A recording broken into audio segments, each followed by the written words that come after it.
The Plague Doctor will see you now. I can assure you my treatments will be very thorough. Okay, here we are again. So, didn't get to do Pixies rank 7 last time, so we'll do Pixies rank 7 this time. I'm already in Ilmeg, so that's good. It's almost like I stopped there on purpose. And then MSQ.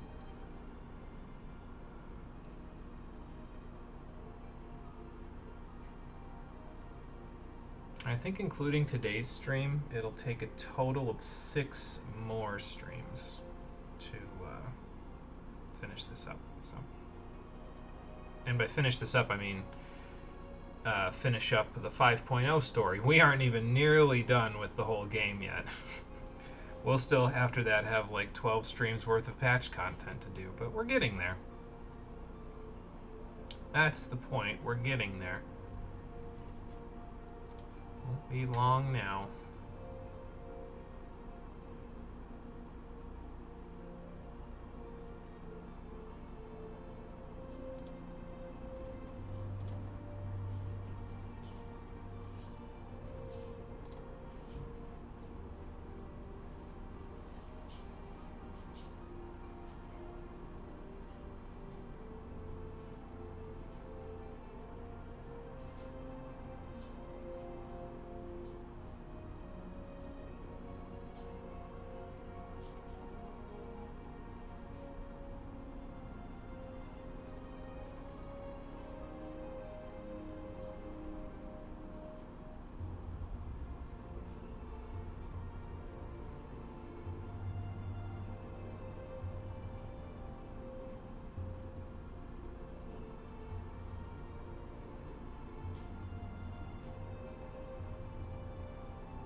Alright, here we go.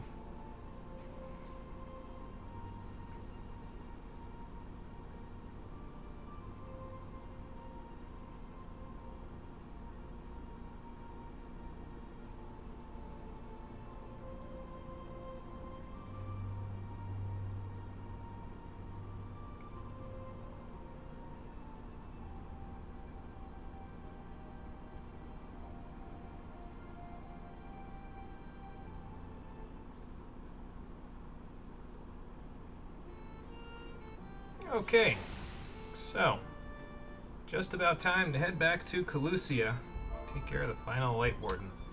Would that we could have gone there when the game, you know, made it seem like a counterattack was imminent and we should have done something about, you know, Yomor murdering hundreds of the Crystarium soldiers because the Exarch instigated them. But this game's pacing issues are so exorbitantly bad that I've beaten them like a dead horse at this point. So, we probably will continue beating that dead horse, but for now we can put it on the shelf. How you doing, everybody? Welcome back to Final Fantasy XIV Shadowbringers, the Stream Edition. I'm frolicking in a field of flowers because today Before we move back to Calusia, we have rank 7 of the Pixie quests to do. Almost done with all the beast tribes. We'll be done with the Pixies by the time we, I think, are just about finished with the 5.0 storyline. It might be on the day of the 5.0 storyline finishing, depending on how long that is. Let me think about this. So it's 10 days from now, including today, so it's actually 9 days from now. So no, it'll be the stream right before we do the finale, if my calculations are correct. I think we've got about 5 more streams before we're done with 5.0. So if I'm correct, it'll be the 4th of those 5. Tierbeck, are you okay? You look like an insomniac. Oh, is that what that was? Maybe they were trying to put you to sleep? Oh boy.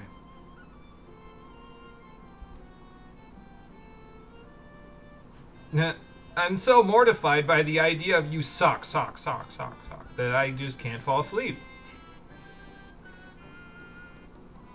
Oh my god.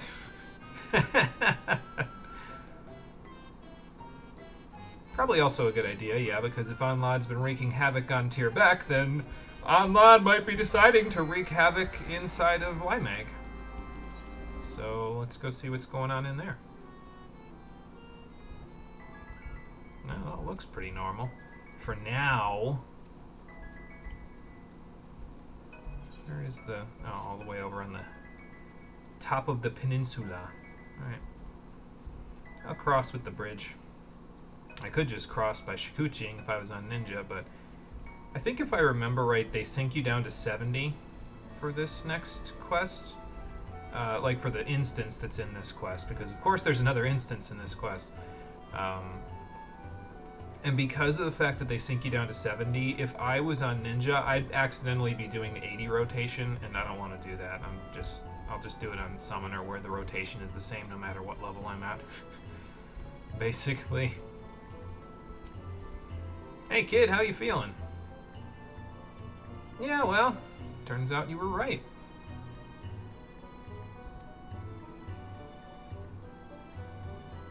That's good. Oh yeah, the one that caused the nightmare. And that's probably where the source of their strength comes from, huh? Well, that tracks. If Onlad was the reincarnation of Titania, and Tierbeck used to be Titania's friend before they got turned into a Light Warden, then yeah, that tracks. So, oh, okay. Bye, kid. So it looks like your theory was correct.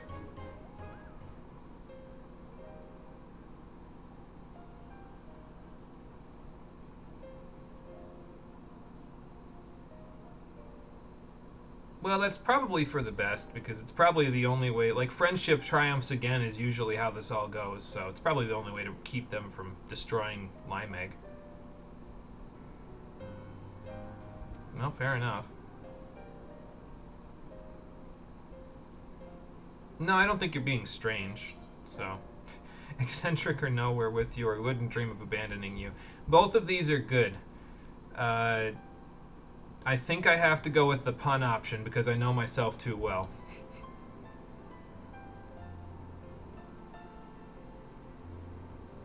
They didn't even hear the pun part. Oh well.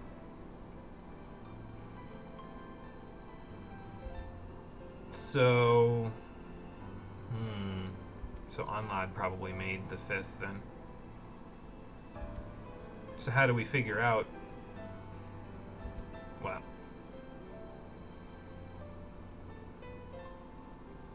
Oh, okay, so this 5th gate didn't exist before the nightmares began, but that's because it led to Ilmag itself. Okay, so, yeah, the 5th gate is here, and we need to fix here. And by fix here, I mean fix Onlad. Oh, well. Down they go. So, if you fall asleep in the dream realm, how does that work in reality? Exactly. Okay, fair enough. Sure, sounds like a plan. So the inspector and I are on duty while Tierbeck takes a nap. Let's head off to the various folk of the Fey Kingdom and find out what we can about Titania. You know, other than what we already know of Titania, which is from the fight that we had with Titania. Because I get the feeling that would make what we know about them a little more one-sided, you know?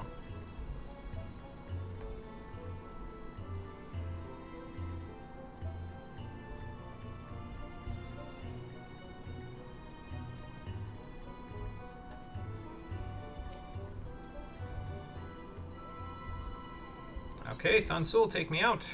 See which locations they want me to go to. Probably all over the place, right? Gather information in Ilmeg. So there's one in Little Laran. I'll bet you there's one in Plaini. Yep. And there's one in Waldorf. Alright, well, no time like the present. Let's get moving.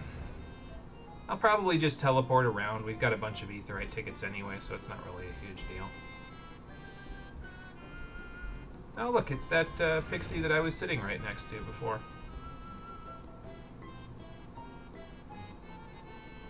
Ah, so it wasn't necessarily that the Sin Eaters turned the king of the fairies, or the king, I guess would be the word, because we don't know king, queen, we don't know their gender, I don't know. The ruler of the fairies would protect you from the Sin Eaters rather than get turned by them.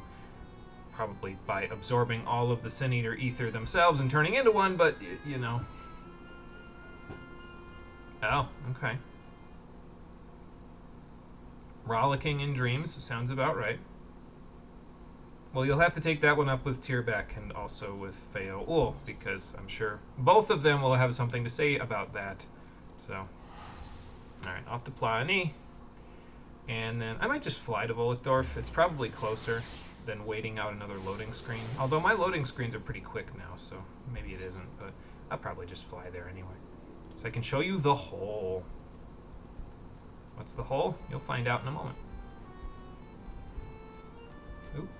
I think I stepped on that guy's tail. It's a good thing he's not an actual NPC.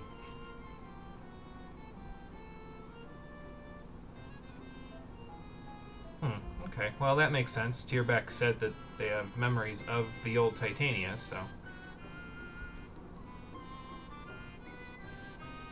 Oh, well, okay then. That works out, and we didn't have to do the whole one hand washes the other thing this time, so that's good. All right, Mizuko, let's see if we can find the hole. It's gonna be around here somewhere. There we go. Yeah, so if you take an Amaro out of here heading to Little Laran, they'll go through this little hole in the ceiling, and you'll end up outside. It's on the map there, but it can be a little tricky to find, so there you go. That's how you find it.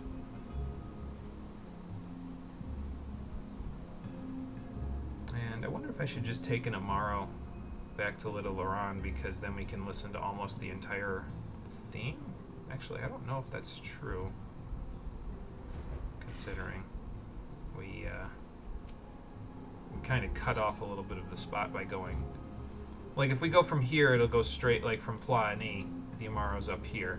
We'll go straight down this way and end up there, but we kind of cut it off a little bit. We displace it by going from here to there, so it might not play the whole theme.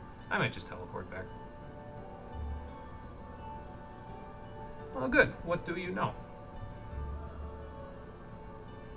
Ah, okay. So, basically, they protected all of you from the Sin Eaters, turned into one, and then they got sealed in the castle. Okay.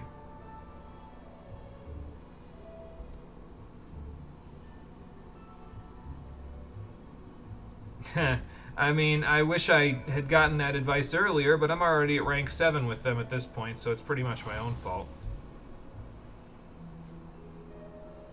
It's okay, this'll work out for the best. We fix the fairy dream kingdom, and then maybe the pixies never bother me again, because if they do fail, we'll step on them or something. I don't know. I don't know what works to, you know, get a pixie to stop bugging you. I know it works for Muggles. You basically just tell them, hey, I'll rip your palm off, and they're like, don't take my palm, anything but my palm! I don't think that works with pixies. I don't think you can just threaten to rip their wings off. So, call's here. Ready for the call? I'll bring in the call while I do the instance with rank 7 of the Pixies. Because of course there's another instance. There always is. Well, technically speaking, I'm not a Pixie, so they can't even, use that excuse. How is your dreamscape? Well, that's good. Seems like the same thing. I can corroborate that evidence. Cole's ready for the call. Let's bring him into the call while Ardbert's theme plays in the background. Isn't that a little strange? Oh, hi. Isn't that a little strange that Artbert's theme is playing in the background right now? He's nowhere to be found. It's strange, isn't it?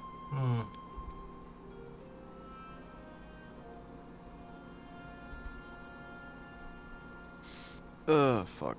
Oh, shit. I got my password wrong. Well, you'll have an opportunity to accept them as they are, Tierbeck, because I get the feeling we'll see Onlad again very shortly.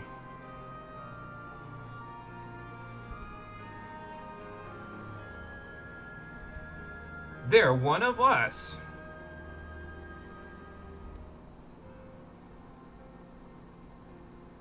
So then they ended up alone when they were reincarnated. Well...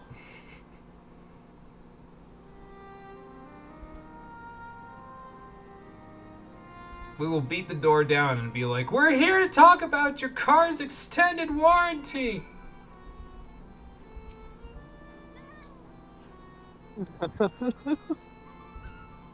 What kind of trouble are we talking about?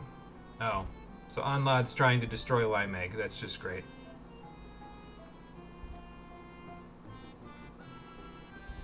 I mean, you two can go on ahead because apparently I have to go into an instance to go in.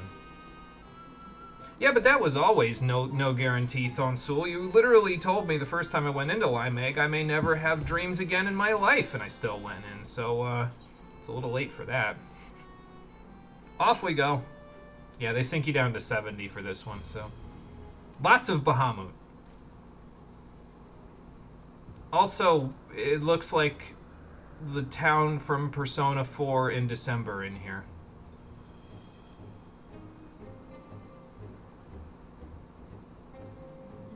So, the previous Titania, who wanted nothing more than to be remembered for their sacrifices, having an existential crisis about being forgotten. Yeah, that tracks. And also, we have to save this realm from them because all of the children that we helped have their minds connected to this place too, and their minds might be destroyed if this place is destroyed. So fuck that. We gotta save the kids. And Onlad. Alright, kid. It's time to show you that you're worth a second chance. I spawned out of the void. Oh no. Well, they only did that, Onlad, because you were a Sin Eater before you were reborn. You don't have to worry about that anymore. You can have friends now. You just need to figure out how to stop making nightmares.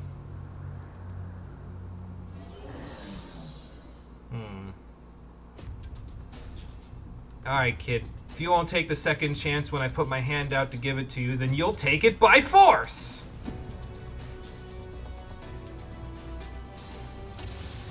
Purge Limeg of nightmares. Can do. Yeet! Alright.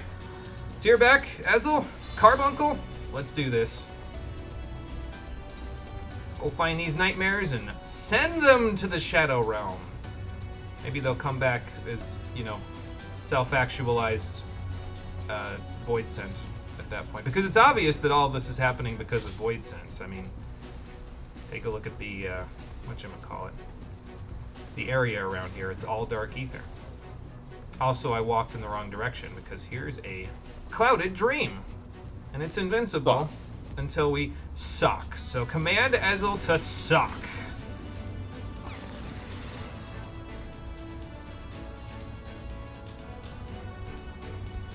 One zap from me will fix you quick. Now get on your knees to suck and blow, but not right now. I've got to go.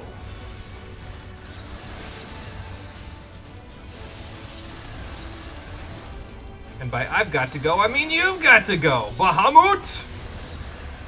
Thanks, buddy. Nothing like lucid dreaming in the Feywild to kill existential horrors beyond your possible comprehension. Sounds about right. Alright. Next Clouded Dream, we'll use our 3 summons, and we'll just alternate between Bahamut and the 3 summons. But first, Ezel, Inspector, suck. In your stomach, maybe you should let it out. There you go.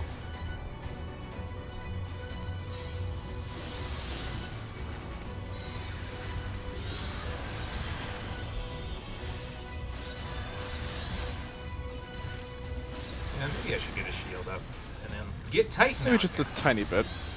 I mean, they'll probably be dead before the shield breaks, but you know, it'll give me an opportunity. So, another nightmare, huh? All right, let's go see if we can find it. Ah, found it. That was easy.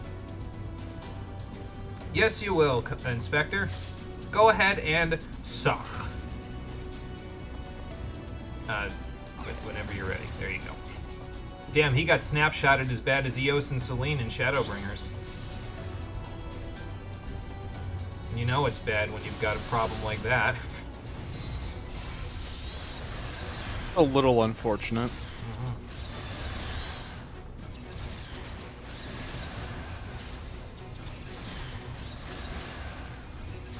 I was gonna say, are you not dying there, Nightmare Puppet? But no, you're definitely dying, so.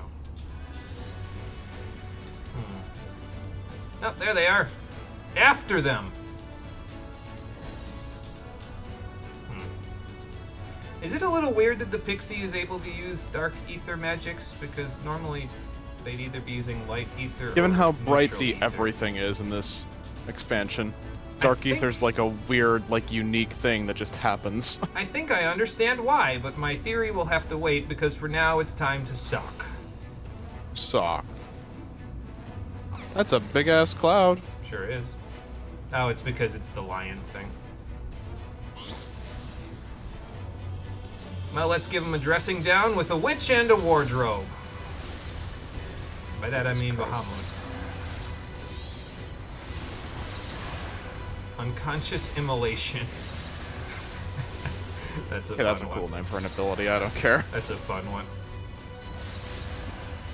Oop, okay, everybody stay away from me. I'm gonna get pew-pewed, I think. Never mind, the lion's dead. He took the witch and the wardrobe with him. Kid, get back here! I see him over there, though. And off he goes again. Now, we're probably going to be He going do up be there poofing. in a second, but first, this is the second to last stream that's left. The last one is probably the one that's causing Onlad all of this anguish. Go ahead and suck, then, Inspector, and then we'll get up there. Hey Marie, how's it going? Welcome back. Got here just in time to watch us do rank 7 Oda Pixie quests. Oh good, a worm. Nightmare worm. Well, at least he's not using feculent flood on me. That's just as disgusting as it sounds like. Oh, that's not good. Feculent flood sounds like a medical term for something deeply awful, like a symptom in Plague Inc. It's a blue mage spell.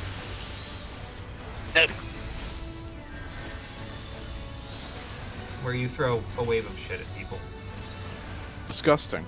Just like the enemy from whatchamacallit hard mode.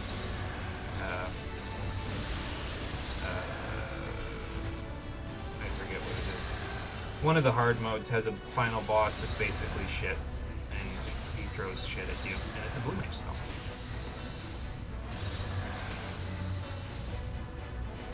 I'm gonna wait for Bahamut and Searing Light until we get up there, so. Hang in there, kid, we're on our way! But you keep running away from me! 304,000 chromatins. Can't wait till you can use them. Soon enough, my friends. Soon enough. Just gotta finish this game, and then we can implement the new stream suggestion method, so...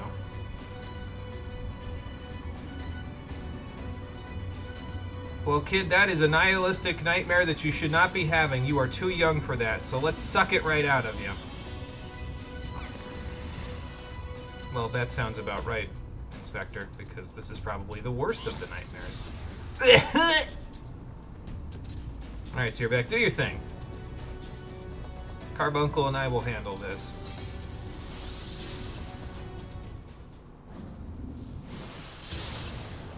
Yeah, I'm gonna put you in a cutscene for this one. And just as I thought, it was a void scent causing this problem.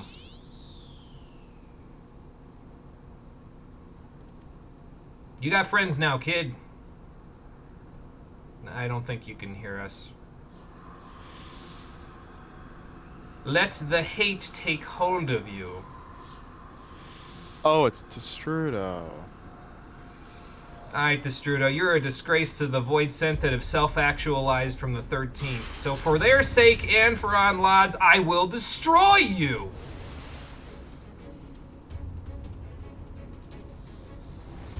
Can't ever make a final decision on a suggestion, to be fair. You want to suggest something I'll enjoy enough to keep playing, but you like games that make people call you a masochist.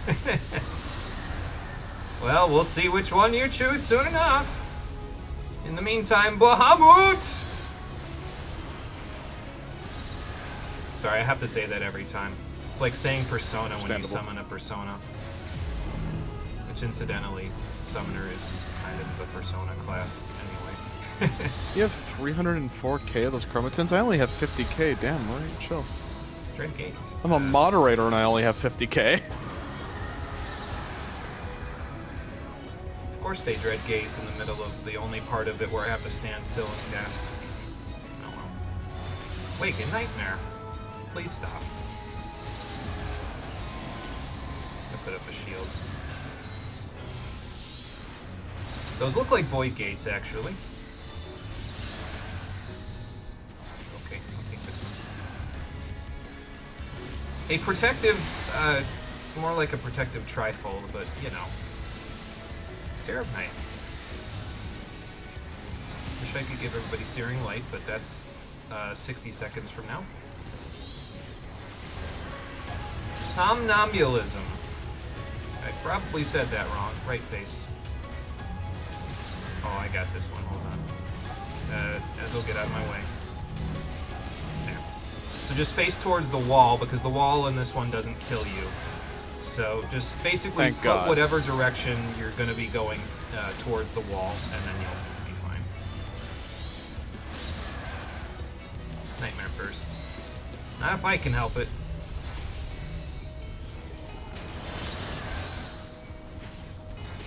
Almost enough. If I can do a shield again. There we go.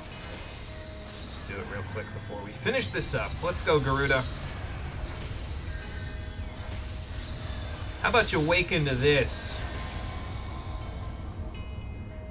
I can't believe how fast that went. I've seen it go way slower than that when I watched somebody do this quest. I don't remember what class they were on. They might have been on a tank, which does significantly less damage than I just did. But I burst that guy down before he could do a second Wake in Nightmare. I've seen like 4. So, that's nuts. Summoner, why are you so OP? Why do I die on you even if you're so OP? That's why, because I made a wet tissue paper on it, but you know. Nightmare is fading. We did it. I hope you're right. Oh, there it goes. Took a minute. Yeah. I really thought they were about to pull out phase 2. Yeah. Yeah, no, not in this one. That's rank 7 Savage. Oh god, if only. Silly Pixie, nightmares are not for kids.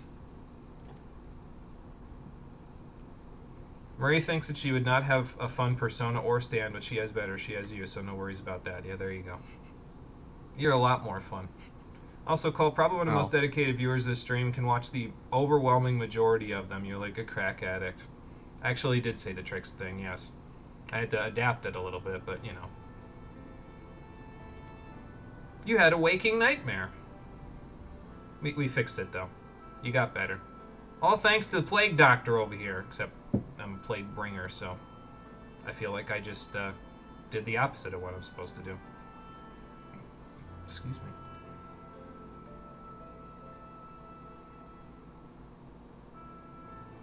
Well, that wasn't a dream. That was, what's a premonition but from the past? I guess just a memory. Even though you shouldn't You really know, remember fucking, it, considering you were reincarnated, but... you know, being a viewer and watching this quest come together as somebody who's never actually finished the Pixie Quest but started them, it recontextualized Titania's trials so goddamn much. Well, yeah, because basically everything that Anlad remembers, we did to them. And, It's you it's know, it just happened ridiculous before and that, like so... it's like amazing to me because it's like Titania's theme is now it still retains that aura of creepy, but now there's even more layers to it because it's actually just a cry for help. Mm-hmm. A completely insane cry for help.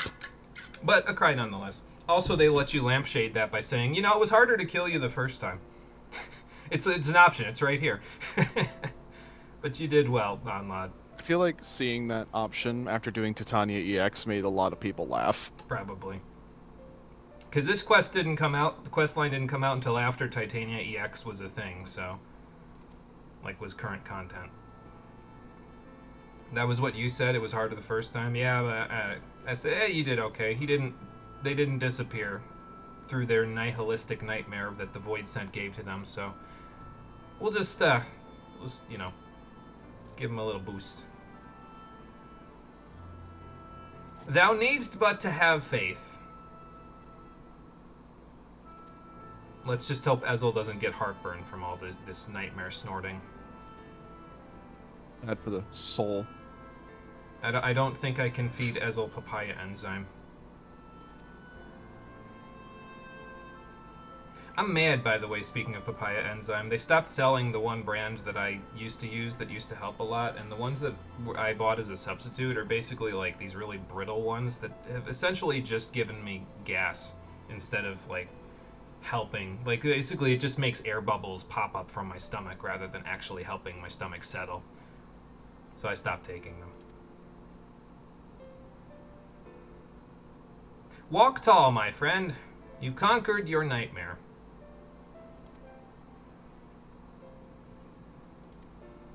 And that's the idea.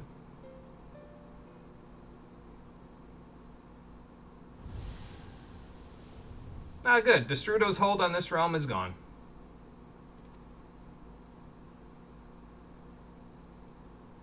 So let's see what yourself can really be.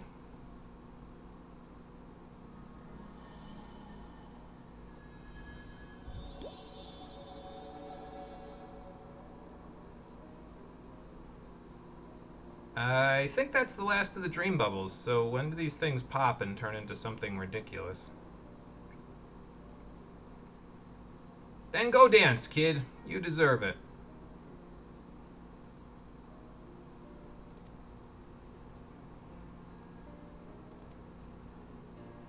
You solo the Fate boss, you were one level underleveled, and with how slowly it was dying, you were positive a group killed the last time, so it scaled to have a ton of HP. It took almost 9 minutes as a Reaper while hitting your positionals. Well, that's a very chunky boss.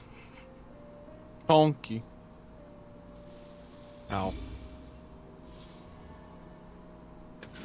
Ah, there we go.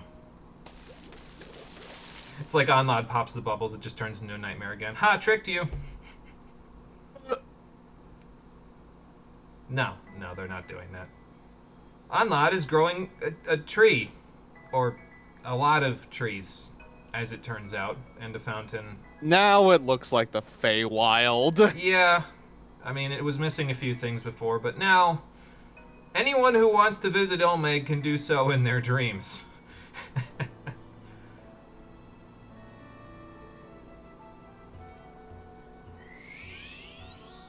Nice work, kid.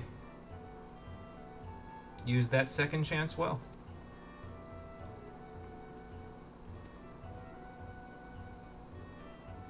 This is why you wanted to build a house as Little Limeg. This place is pretty. It's very vibrant with the colors. I like the evening sky in the background. That's cool. It like adds a layer to the greenery, you know what I mean? So Leers. Well, I was lucid dreaming a minute ago, so sure, why not? Let's go on the slide. Oh, Jimmy going off to have fun with the pixies. Yay! I'll never wake up again. I'm trapped here forever. Good luck, Rory.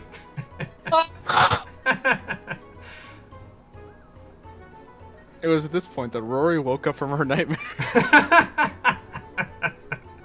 And she questions, is that really a bad thing? Oh boy. So the entire Pixie quest, Rory was just having a nightmare while I was doing them. That's just great. All along. This was Rory's nightmare all along. You're being silly, but that's the point. You should be silly. Am I silly? Yes, you're very silly, and that's kind of the point in here, so you'll get used to it.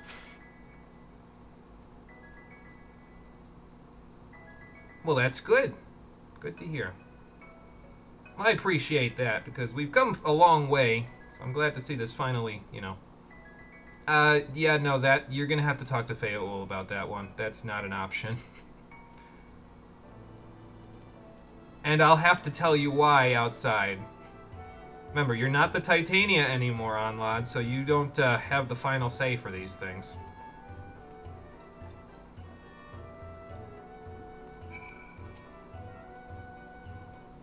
Well, that's good. I'm glad you're finally happy, because you've been very upset this entire quest line. Having an existential crisis. Yes. It's almost like they use this as a testing ground for the plot that came out of nowhere in Endwalker. Actually, don't know if that's true because I haven't played Endwalker, so. Anyway, that takes care of rank 7 of the Pixie Quest. Love this theme so effing much. I actually like Limeeg's theme better than the town theme that they use here, which we'll be hearing a lot today because it pops up in another town in Calusia. I'm not a big fan of this one. I mean, it's supposed to sound kind of funky like this because it's the theme of the Feywild, so, you know, but...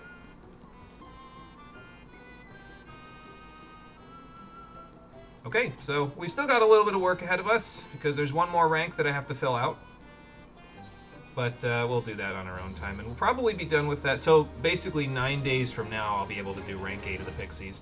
And that should work out pretty nicely because our reputation is rank 7 now, and we'll get to rank 8 like the stream before we finish the 5.0 storyline, if my calculations are correct. Forever young, that's the achievement. Okay, thanks Carbuncle, good work. I'll give you a pet even though you don't react because you're literally just an extension of my own ether. Thanks, buddy. Okay, so that's all taken care of. Now, let's head back to the Crystarium. So I'm pretty sure that's where the next quest is. Yeah, that's where the next quest is. So I'll meet you back in the Crystarium. The Garden's Gates is probably your favorite Beast Tribe Orchestra. No, you doubt Endwalker will change that. I don't even know what Beast Tribes are available in Endwalker at this point. Like, I feel like the Loporrits might be available right at this point, but I'm not 100% sure about that. So. The naming ways. All the ways we can name. Okay, so back to the pendants.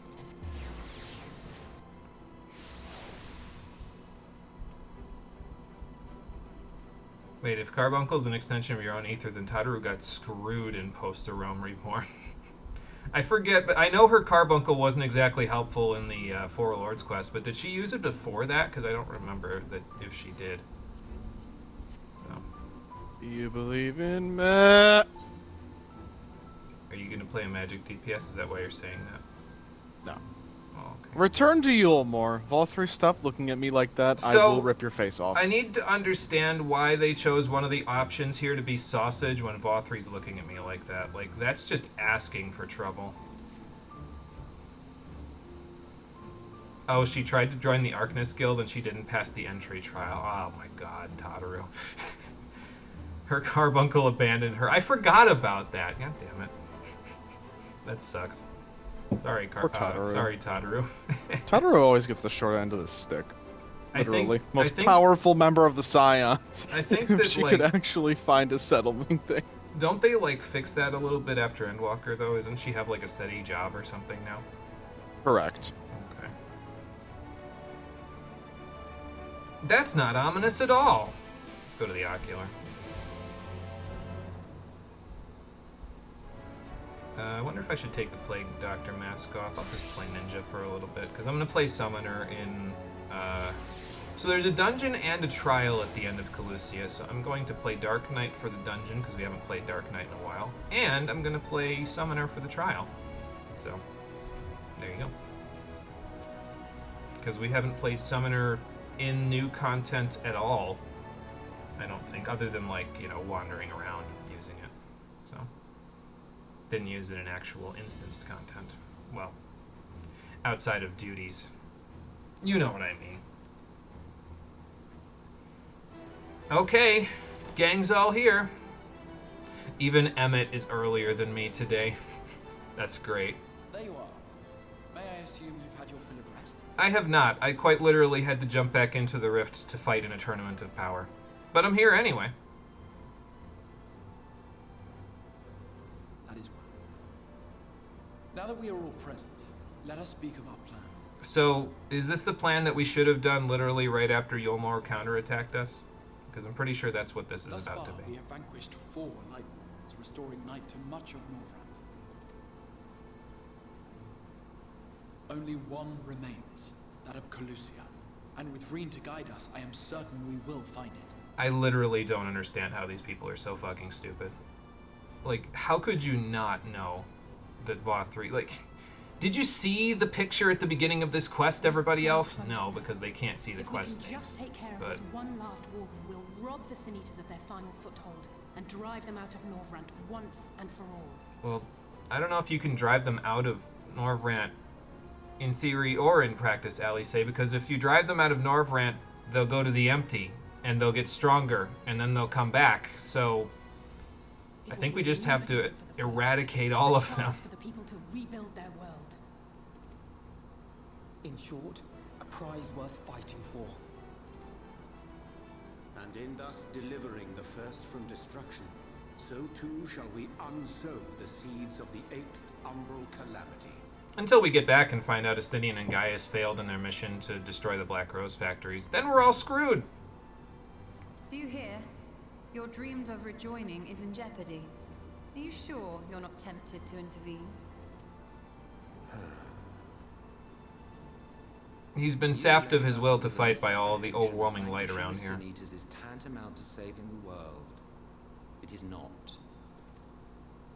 In truth, you only delay the inevitable, lengthening your fleeting lives by the smallest of margins. That sounds like someone tempered by Zodiark would say. Something someone tempered by Zodiark would say. 'Twould be churlish of me to deny you this small concession, close as we've become. Foolish and misguided though you are not without charm. Thank you? Each and every one of you is possessed of a noble heart. When the weak want for succor, you do not hesitate to provide it. That's literally the idea. Yeah, you've been alive for eons. You've seen heroes come and go. I think you'd be used to it at this point. Alas, your nobility is short-sighted. You think only of the problem in front of your nose. A limitation of your ephemeral existence. I mean, our short lives do kind of make it difficult for us to think eons ahead like you. Our lives may seem short and insignificant to the likes of you, but one does not need to be an eternal being to achieve lasting change. I mean, we literally stopped 2 wars at this point. What more do you need as evidence? If I may stop you there, I do not claim that we Asians are special. That is another misconception. So, what are you, then? In the beginning, everyone lived nigh for eternity. Such was the natural order of things. But like so much else, this was taken from you. It's actually not true. They retconned this literally 2 zones from now. We'll talk about it. Damn it.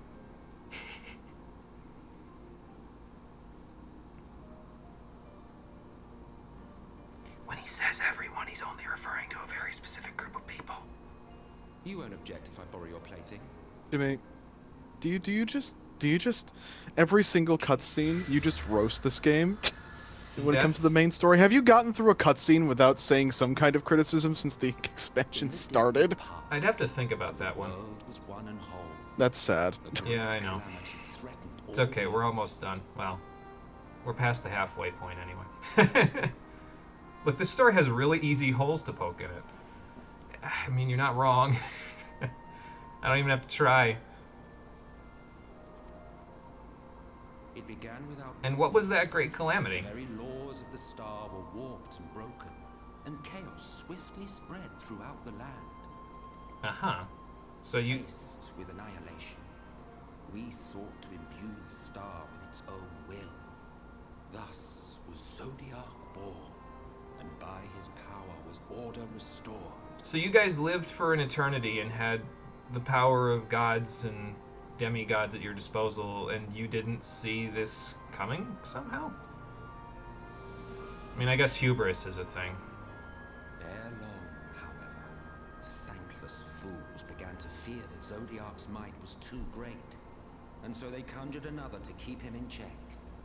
Your own dear Hydaelyn. I still think you're confusing the will of the planet with this opposite to Zodiac thing. And the two beings waged war until, with a single devastating blow, Hydaelyn unmade Zodiac, scattering his being across space and time. So you told us in the Katana Ravel. Thank you for the plot summary, Y'shtola. Yes, yes. And there began our woes, with Hydaelyn's blow and all that it wrought. I don't think I follow. As a counterbalance to Zodiac, Hydaelyn was created with the power to enervate her foe. Well, that's because Zodiac would have destroyed the planet, so her existence, if this is some dramatic opposite, was to make it so the planet wouldn't be destroyed. This singular ability strikes not at such banal things as flesh, but everything that defines the target, diluting its existence. The reason you don't like Shadowbringers is that the story had too many issues, especially of the continuity kind. People hyped this up for 2 fucking years. It's the best X-Pack ever, as you groaned the more you played it. I gotta be honest with you, I can't wait till we get to the final zone of this area, because it's literally the most polarizing zone in this entire X-Pack for me. I really want to talk about it, but I can't because we aren't there yet, so... Like, some of the other zones are just plain old bad. Was she to strike you? Look at Amarang, you know, but that zone, I have things to say.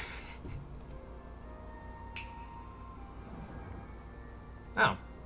Reen 2. Individuals, identical in appearance yet reduced in all respects. Strength, intelligence, the soul itself, all is halved. Yes, I understand the concept. I've learned a little bit about etheric quantum ether physics because I've been talking to the Charlian about the situation with the Scions, so I'm aware of the concept. You like the music, you have misgivings about it. Do you see? Yeah. This self-same fate befell That sums it up not pretty only well. Zodiac, but the very star. So everyone was split up. And that's why we have shards. Some shards, anyway. The Ascians kind of fucked up the whole shard thing by causing calamities. So. Only 3 were fortunate enough to escape the sundering. Me being one of them. So you're an Elder Ascian then? You are unsundered. Who were the other 2? When I beheld the shattered remnants of our home, I knew deepest despair. You're not going to answer my question, are you? The inhabitants of these 14 fragments were feeble, frail and foolish, oblivious to their imperfection, ignorant of their past. So they all had a second chance. Isn't that kind of the point? When he says 14 fragments, by the way, the source to him is also considered a fragment. So there's 13 shards and the source, but the source, because it used to be one whole thing, he considers the source a fragment too. Malformed creatures thrashing blindly about. Pitiful. Ow. Disturbing. Depressing. You seem to only be looking at the bad things about people being sundered. There's a whole lot of good that comes with quite literally forgetting your past and being able to move on without bearing the burdens of the sins that you don't know you committed. So, we took That's true. I did ask it out of character where you can't hear and where my voice doesn't reach. Damn it! But in our eagerness and, I confess, our ignorance, we erred and made a useless void of the 13th. I need to start a petition where every video game has the microphone app from Hey You Pikachu as a peripheral. So I can ask the game questions and it can respond with, what the fuck is wrong with you? It was only afterwards that we discovered a connection twixt source and shard. A flow of energy that maintains elemental balance. And thus did we arrive at our time-honored modus operandi. Force all of the shards into the source to turn it all whole again so that the world can be destroyed. From a purely Asian standpoint, it could be said that what you seek to do is only logical. No, it can't, because they're literally making the planet stronger only to blow it up at the end. That's not logical. That's like Kefka levels of weird thinking. But that would be to ignore the immeasurable destruction wrought with each rejoining. You have murdered millions, and this we cannot condone. And you admit you fucked that up. She has a point. The 13th was your first attempt at remaking a world, and you admit you fucked that up. Give rise to tragedies far crueler than any calamity. I don't think we do, because all of the problems in our world were literally caused by you causing an empire to form that has nothing but evil in mind. How do you figure we're causing more destruction than you? Moral relativism and all that. Not moral, Case in regular point, I do relativism. not consider you to be truly alive, ergo, I will not be guilty of murder if I kill you.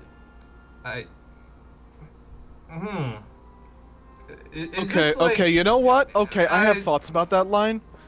You know, I know the Asians are completely batshit, totally off their rocker, genocidal maniacs.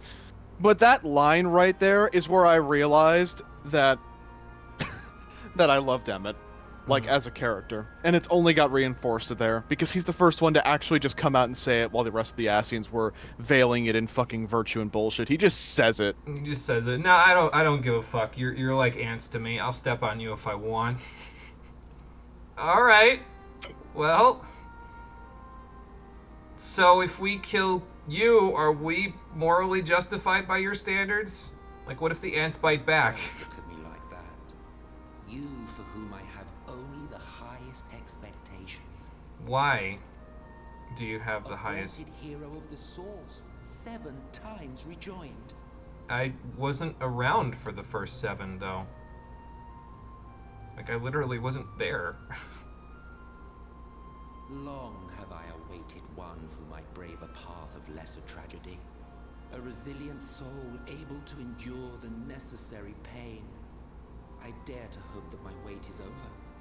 So do we go to the 13th and find nothing but Void Scent? I mean, the Flood of Darkness had to have fucked up everything. He almost did it again with the first. How are you even alive? Yeah, well, you know.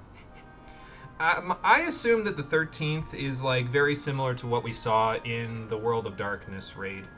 Like, there's just a lot of that going on, basically. So it probably is just all Void Scent. Like, I figured that's, like, their respawn point, essentially. Although I've been told that patch 6.3 retcons the whole respawn point theory and makes it so that they don't respawn if they die in the source. I don't know.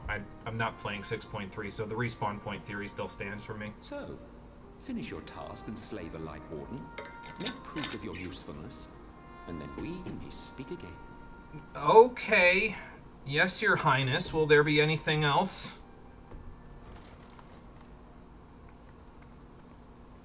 Forgive me, my lord, but this could not wait. Captain Lena, did you finally find your character development? After they put you on a bus after the Eomorn counterattack. Our informant in Colusia sends word of unusual activity in Yulmor. So that's a no. They're putting you on a bus again and they're only using you to deliver a message right now. Okay. It appears their forces are entrenching themselves at key points throughout What's the the city, bus doing? making ready for an attack by all indications. Shipping Lena away, as always. An intriguing use of resources. I rather doubt Lord Vorthry is concerned for the safety of his citizens.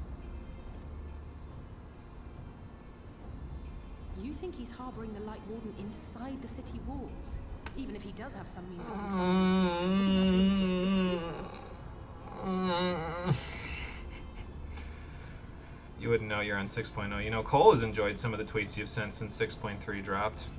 Oh yeah. I haven't seen them. My Twitter account doesn't exist anymore. Risky or not, if there is even Tweeter. a chance the Warden is hiding there, we will need to act fast. The longer we wait, the better prepared the Yulmorans will be. I guess so.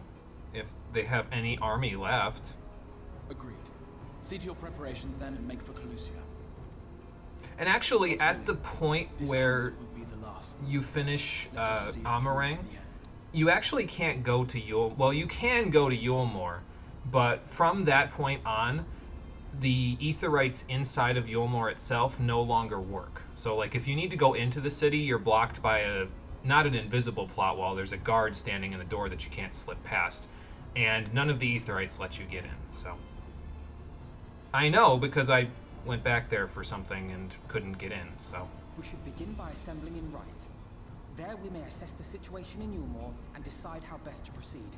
all right, sounds like a plan. They'll never expect us to come in from the west side. The east side is closer.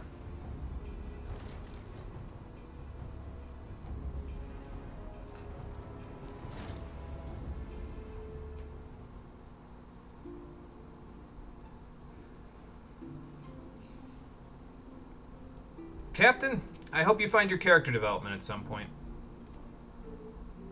You won't, because you say you're fully recovered from that existential crisis that you had in front of your men and women that were fighting under you. Graha, take care of your surrogate daughter, please. Let her have character development, goddammit. Speaking of Graha's surrogate daughter, why isn't Captain Lena a machinist? Like, I feel like she's one of the characters that would have the most likelihood of being a machinist out of all of them. Although I think we get greater evidence of that later on after Calusia, so I'll hold my tongue a little more until then. I don't know. Are there further questions? Yeah, actually, that's another fair question. I was going to ask who the other two that escaped the Sundering were, but which ones... What happened to the ones that didn't? I mean, besides us, obviously.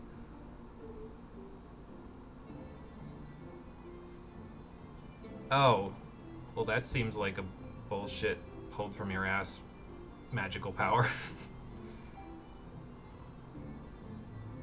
Yeah, they're like titles, right? Yeah, that's what I figured. They were titles for the Akuria in Final Fantasy XII as well, so...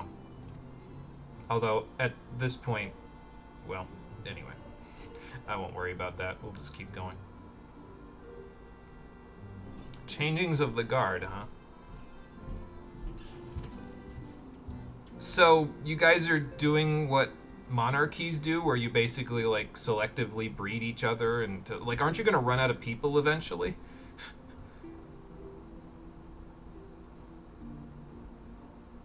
Uh-huh. So then, I mean, if we were to defeat all the Assassins of the Source, you'd never come back, or you'd just use the ones from the other shards, but then that's... I don't care about that whole thing, the logistics of it. What's your true name, then? So yeah, Emmett Selk is his title of office. It's not his true name. So there you go. Yeah, kill all of them. Pull the God of War. There you go. Oh. Yeah. I'll tell him after. Okay. Okay. Yeah. Let me know what happens then. Alright. Why did you mention the Akuria? Why? Oh, I can't get away with not referencing 12 when they talk about the Ascians, honestly. Sometimes it just happens. So. Okay, so we're going to right. So, you're in my party. I'm just going to teleport there. Oh, look, there you are, 500 feet away. 500 feet. And now miles away until you accept my teleport in like 2 seconds. There you are. Alright, Alpha, no, give me a sit rep. Oh, everybody else is doing the sit rep. Okay. It has. It's been like almost 20 streams. Well, actually, it's more like 15.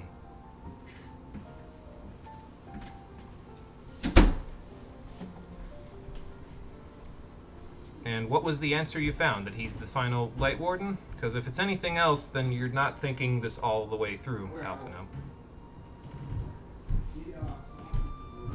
Oh, yeah, I suppose you did have character development about that back in A Realm Reborn, or post A Realm Reborn, didn't you? Alphino, you can't, buddy. He's a Sin Eater. He's a Light Warden. You can't open his eyes to the truth. He will literally never see sense until we kill him, and then he'll see nothing at all. So he won't. So yeah.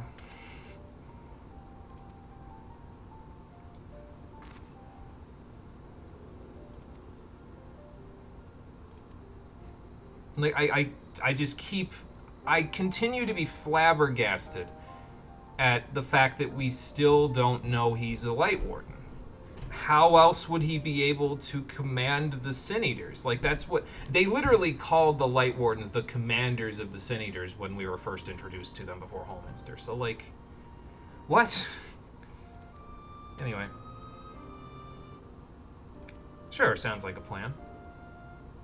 Oh, yeah, that's true, because she used to be... Well, I guess she could, like, do her hair up or something. Her hair's a different color. And maybe we should get her a change of clothes. I could get her a cool ninja outfit. Ninja.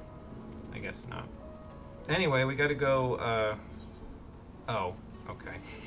I was gonna say, we gotta go to Gate Town, but no, we don't have to go to Gate Town. The game is gonna make us walk all the way back there because we have to speak to 3 people on the way.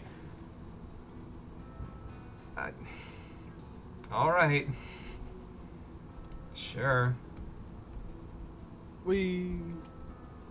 Oh, there's Grant.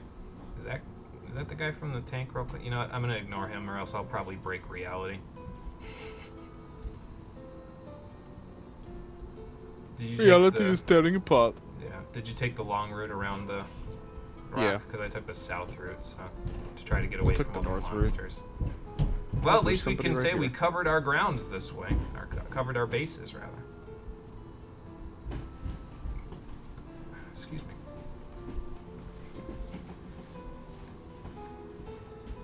Well, I see at least one person I'm supposed to talk to, an agitated man. Oh. Well, that's not good. Oh. They gonna try to Oh, kill us that's not now. good! They trying to kill us now. Has anything tried to kill us at some point or another during this expansion? It's true. Was there another one over here?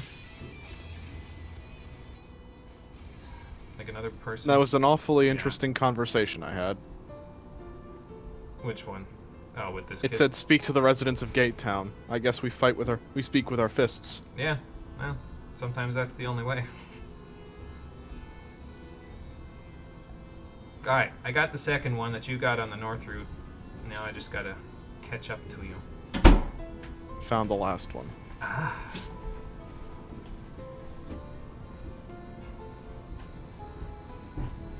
Like, I'm trying to understand the design decision here to have you walk all the way from right back to Yolmor, because I feel like they could have just had these citizens, like, spread out in front of Gate Town, you know?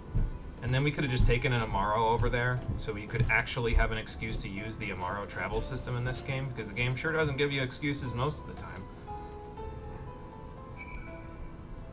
But as it is now, you have to manually walk. It's like, what?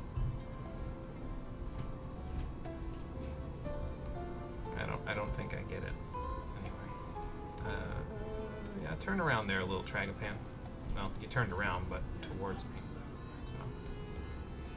So. Somebody angered that Germanin. I don't think it was you, though. Was not me. Yeah. Because you're, oh, over there. You went all the way around. Damn, look at all these fucks I give. Wonder what whale they're referring to when they say that was the whale's breach. Yeah, I think The time for warning is past, because look at all these people. Behaving strangely, they tried to murder us, some of them. Oh, okay, fair enough. I'll just take the silver.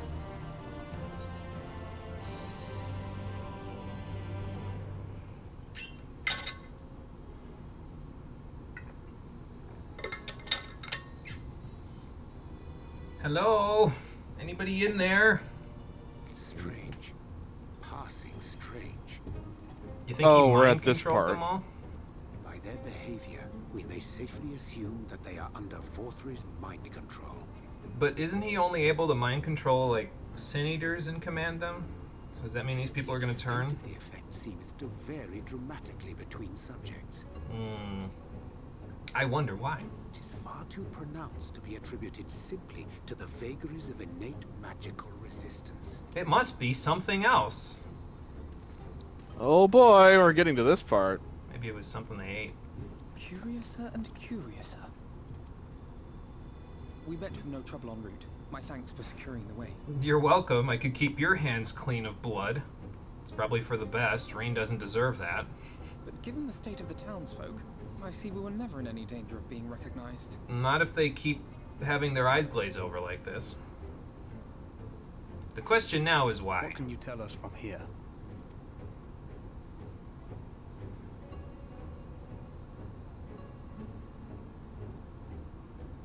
I sense a powerful eater in the uppermost reaches of the city. How have we not figured this out yet? Let's just get up there so There's that everybody something can different finally be about like, it. oh my Its light god, is impure. we never could have known. We need to get closer. Oh, so that one's Alfino. Well, unless you're triplets.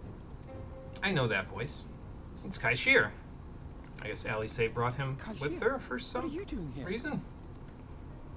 While I was scouting the area, I noticed a suspicious figure skulking about. He So I always approached skulks him, only to about have him call me Alfino. I thought it best to bring him along. before you threw him into the ocean. Good idea. You see, that informant who's been feeding secrets to the Crystarium, it's me. Oh, how did they recruit you to do After that? you saved my life in Newmore, I thought about going somewhere far away, but I couldn't just leave, not without paying you back. So I decided to stay here, keep an eye on things, and whenever I spotted something strange, I shared it with your friends. How did you get their contact information, Kaishir? Did Alphino give it to you before we left without telling me? That took no small amount of courage. Well done. The implication is no, because Alphino didn't know, so how did he get the Crystal Exarch's contact information? It's not in the public domain. I don't think they have a public domain in this realm. Feels so bad for Alice. Everyone thinks she's her brother, even with differences like hair tie color or clothing styles. Yeah, I know. I assume you saw what happened here. It's like everybody else is like blind to it. Right, so an airship flew in a bit ago, and not long after, Vorthry starts ranting and raving. You could hear him from all the way out here. I bet you could. They probably were telling him that we killed the Light Warden in Amarang. Caesar was doing his nuts, shouting and screaming like someone had nicked his pie. I like that they have British voice actors doing British slang in some of these dialogue boxes. It is like the airship bore the soldiers sent to thwart our efforts in Amarang. Yep. And they didn't have So good news. eventually the yelling dies down, and then this hot, sticky wind comes blowing through. Please never mention sticky in reference to Vothry ever again, Kaishir. Now that's when everyone went funny. Not everyone but me. Well, me and a couple of newcomers, though even they started mumbling about Vorthry after a while. Not as bad as the rest, mind you. Newcomers. So people that haven't been here longer have less mind control bullshit happening to them? There's something I need Reen to see. Because I can't see it for myself. Oh my god, she found butt loaf!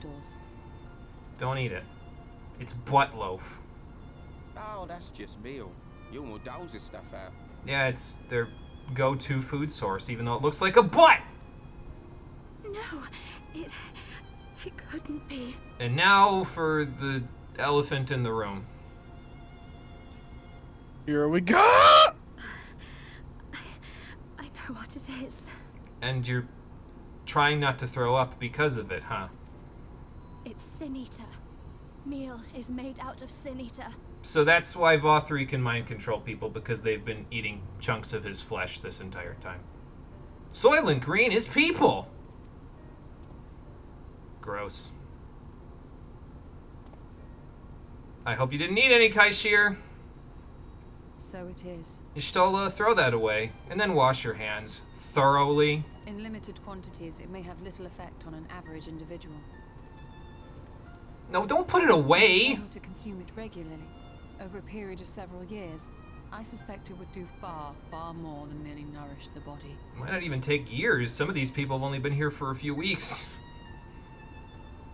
That Vothri wieldeth power over Sin Eaters is known.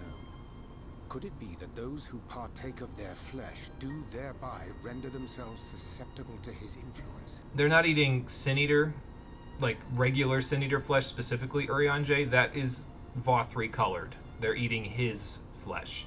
It would serve to explain why the town's newer arrivals succumbed less quickly than those raised on a diet of meal. Yeah.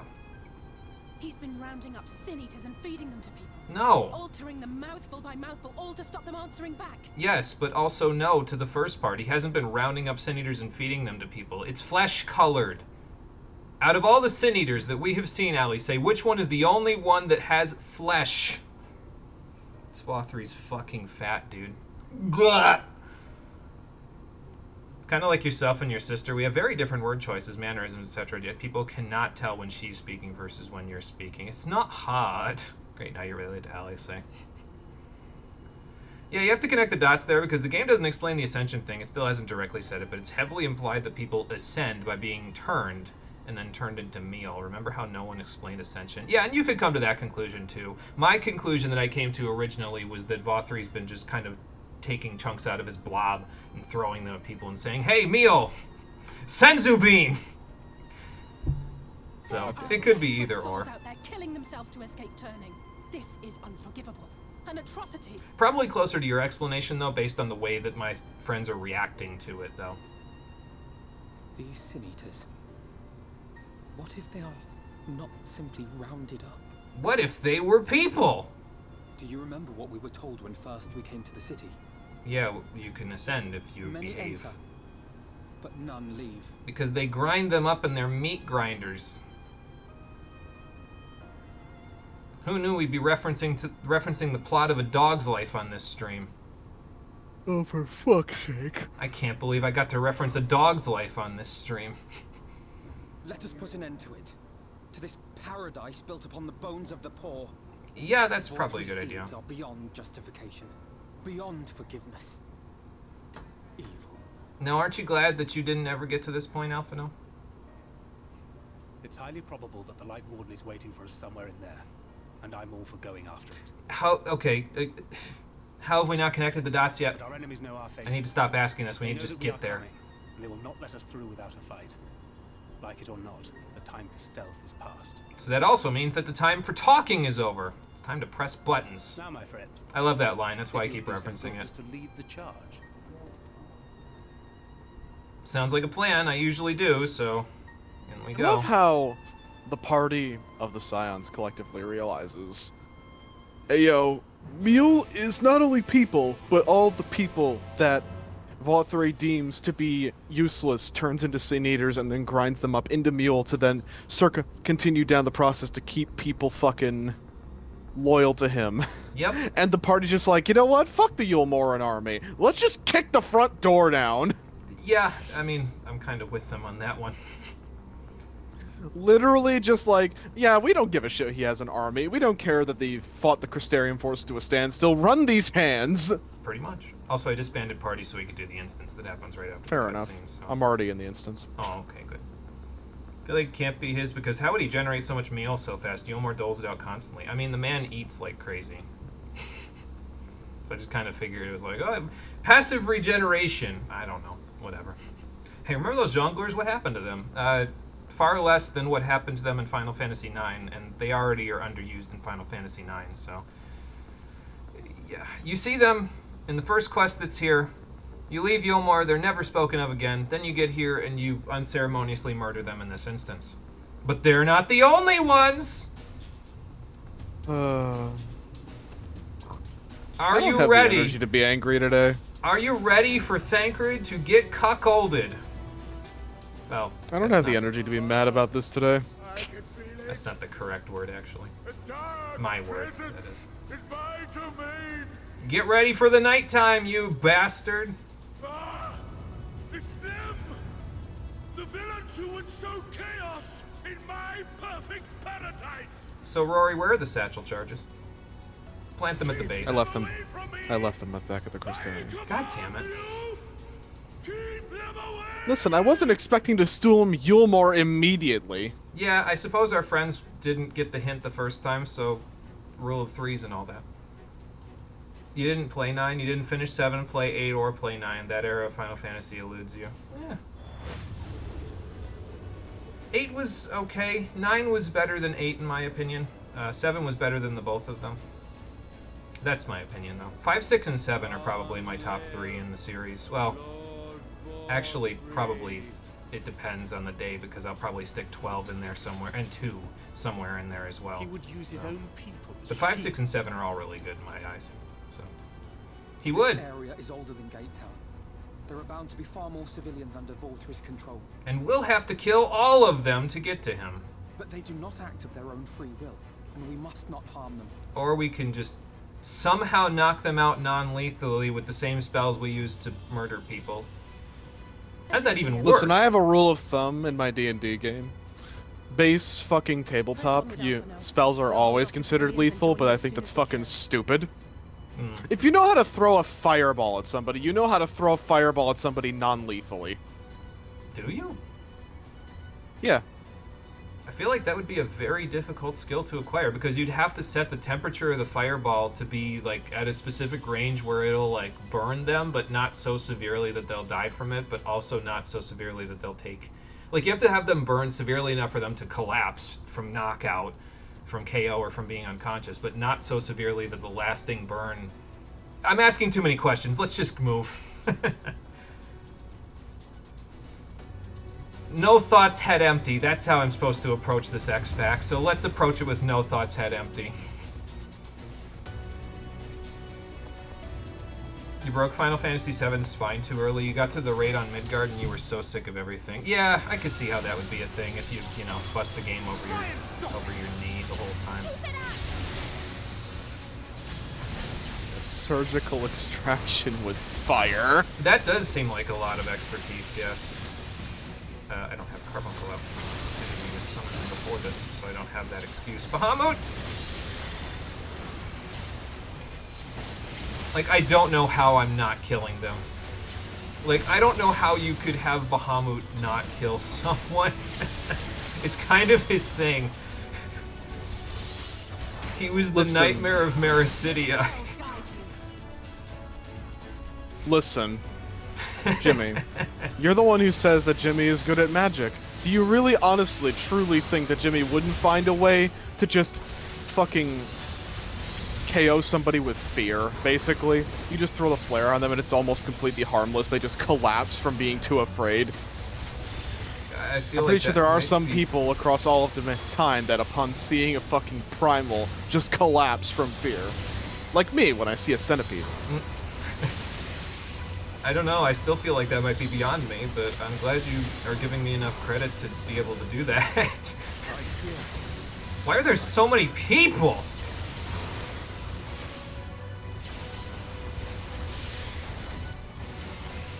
Oh, I just have Bahamut for this. They synced me down to 77. Good lord, man. Okay, some of our friends are gonna protect them while Alphino, Alice, and Carbuncle and I run to the town. So, oh, hang on. Get that off before he leaves.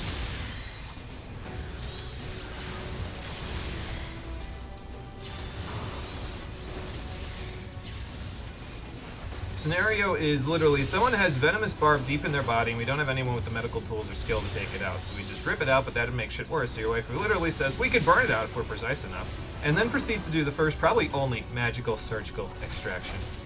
Yeah, that, again, seems like a lot of expertise. Oh, look, Zorn and Thorn are here. Yeah, so you get to unceremoniously murder them as a part of the instance. They're not even the final boss, either. Which is less credit I wish they were the final boss. Which is less credit than they gave Zorn and Thorn in 9, and that's unfortunate, because Zorn and Thorn... If only they fucking could actually do the like I thing. said, were underutilized in 9 anyway. Here, Alphino, have Searing Light.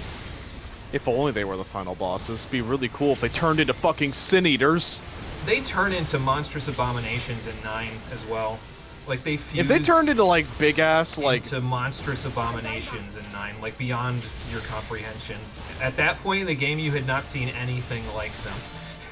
I'll break you. They did that in this game, but Oh, no, we gotta cuck Thancred. Yeah. I'm not drunk enough for this game.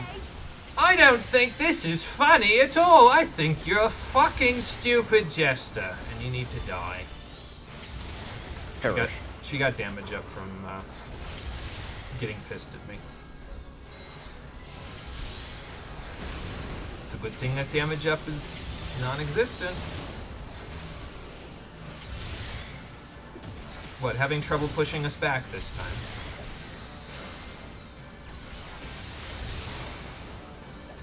Just gonna save it. We gotta go all the way up to the canopy. So many stairs, Alphino. Why don't we just use the aetherite? Oh, right, it's not working right now. So are we just gonna ignore the entire understory, basically? I mean, we only have to get to the top, so. Why were they so underutilized? You were so upset at this. Think this is the funniest thing was when you kill the blue and the red one scream. You think this is funny? I do. Oh, okay. Thanks, Alphino. I'll go up. Yeah, they force you to ignore the understory because you have to climb. Because you have no friends left to hold them off if you get stuck in the understory. Yeah, no, Zorn and Thorn, I thought they were pretty cool in concept back in 9. Again, I think they were just underutilized, honestly. Even in that game. And they get used even less in Oh, this here one, we fucking so. go.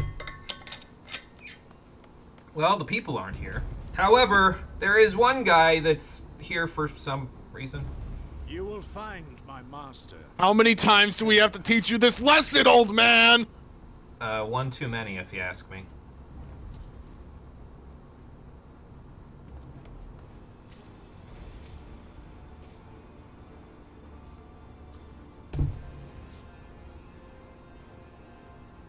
Why are you still here? Not only should you kill me this day, and you will not. I mean, theoretically, that would be correct, because I literally had to gear up better in order to kill Xenos in Stormblood, and you're the Xenos analog. I've barely geared up at all since the beginning of Shadowbringers. How's this gonna go? So, what's the end game here, Ranjit? Why would you go so far as to give yourself so much plot armor that you rob Thancred of a kill? You know he's just gonna kill you too. You may think me under his spell. AC, I in don't. my head canon, Ranjit got some actual fucking character development. Thancred murdered him, and we encounter him again in Yulmore as a borderline zombie who is begging us to kill him.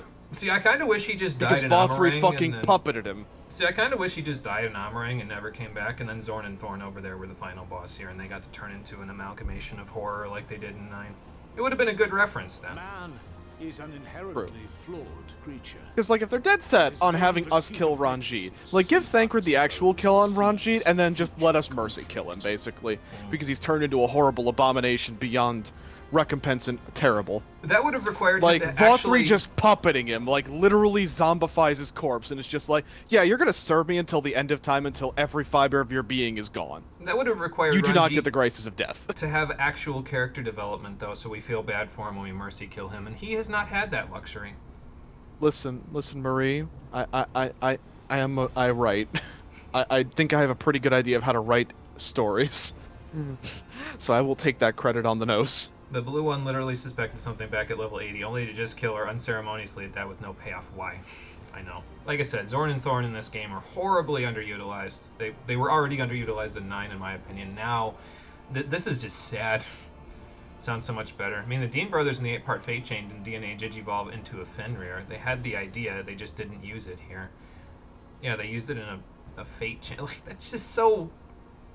Thus, I feel like the have I priorities are chosen to backwards. place my hopes upon he who has transcended men, upon he who is unbound by the vagaries of conscience. Who are you referring to, exactly? Because if you're referring to me, we literally have seen each other for 5 minutes. And you are my enemy. So you wouldn't know anything about me. Hell, I don't know anything about you. Let us settle this once and for all. I have a question. Why isn't Ranjit's stance the Reaper idol stance? He's using a scythe. I wish there was some kind of reference to the idol stance that Ranjit uses, so it all comes back together. Yeah. Oh well. Anyway, Carbuncle, we have to kill again. Here I go killing again. And for some reason now he's incredibly less tanky than he used to be. I don't get it. Because his Bahamut, plot just crush armor's this finally fucker. gone. Bahamut, just crush this fucker, please. I don't want him to be in the plot anymore. He's already spent too long in it. Listen. Thancred did do something useful. He got rid of his plot armor. I guess we can, you know, say that. Merciless left. That's left and right, Ranjit. He's getting senile in his old age. No, I don't know about the Ulan Fate Chain in Ilmeg because I've done like basically 0 fates. Okay, so I've done enough fates to get to rank 2, and that's it in Ilmeg, so I don't know anything about any fate chains in basically any zone, because I don't think I've ever done a fate chain. Actually, no, that's not true. I did the one in, whatchamacallit, I also think it's really badass that we finally get to hear another theme other than Insatiable during this. yeah, I suppose that's true. Ranjit did not deserve this theme, but it's so good and fits so well. What was I saying? I did the fate chain in the South Shroud, so, okay. Where you go to, oh my god, how do I get out of this? Oh, that's how, because it gives you plenty of time. Where you go to that stronghold above Quarry Mill, I did that one. So, Rising Thunder. Oh look, Thunder Spheres. What do I do with these?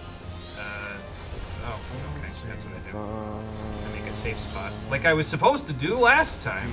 And then I killed the entire group. I literally reviewed the footage, by the way, and I actually did kill like 6 people by pushing that, like snorting that one easterly wind into them. Jimmy casually it was so throwing fucking funny too on the second rewatch. I was like, oh my god, I did just kill them.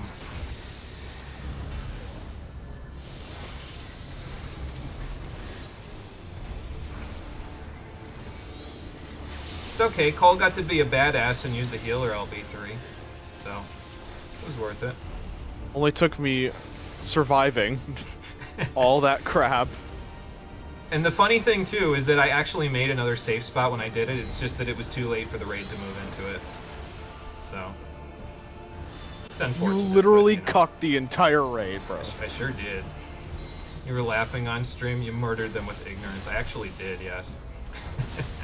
You did that in Savage, I would have been legitimately mad at you. I would have thrown you out of the raid for the night. And that's why I'm not in your raid group, because I apparently am a meme core Savage Raider.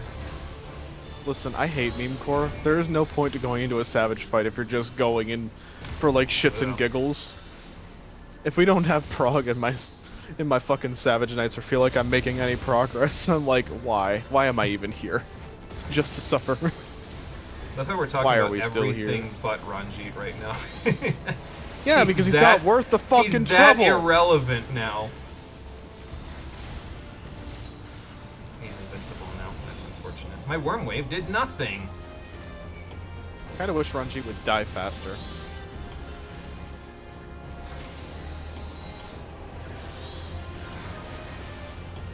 Oh, good God.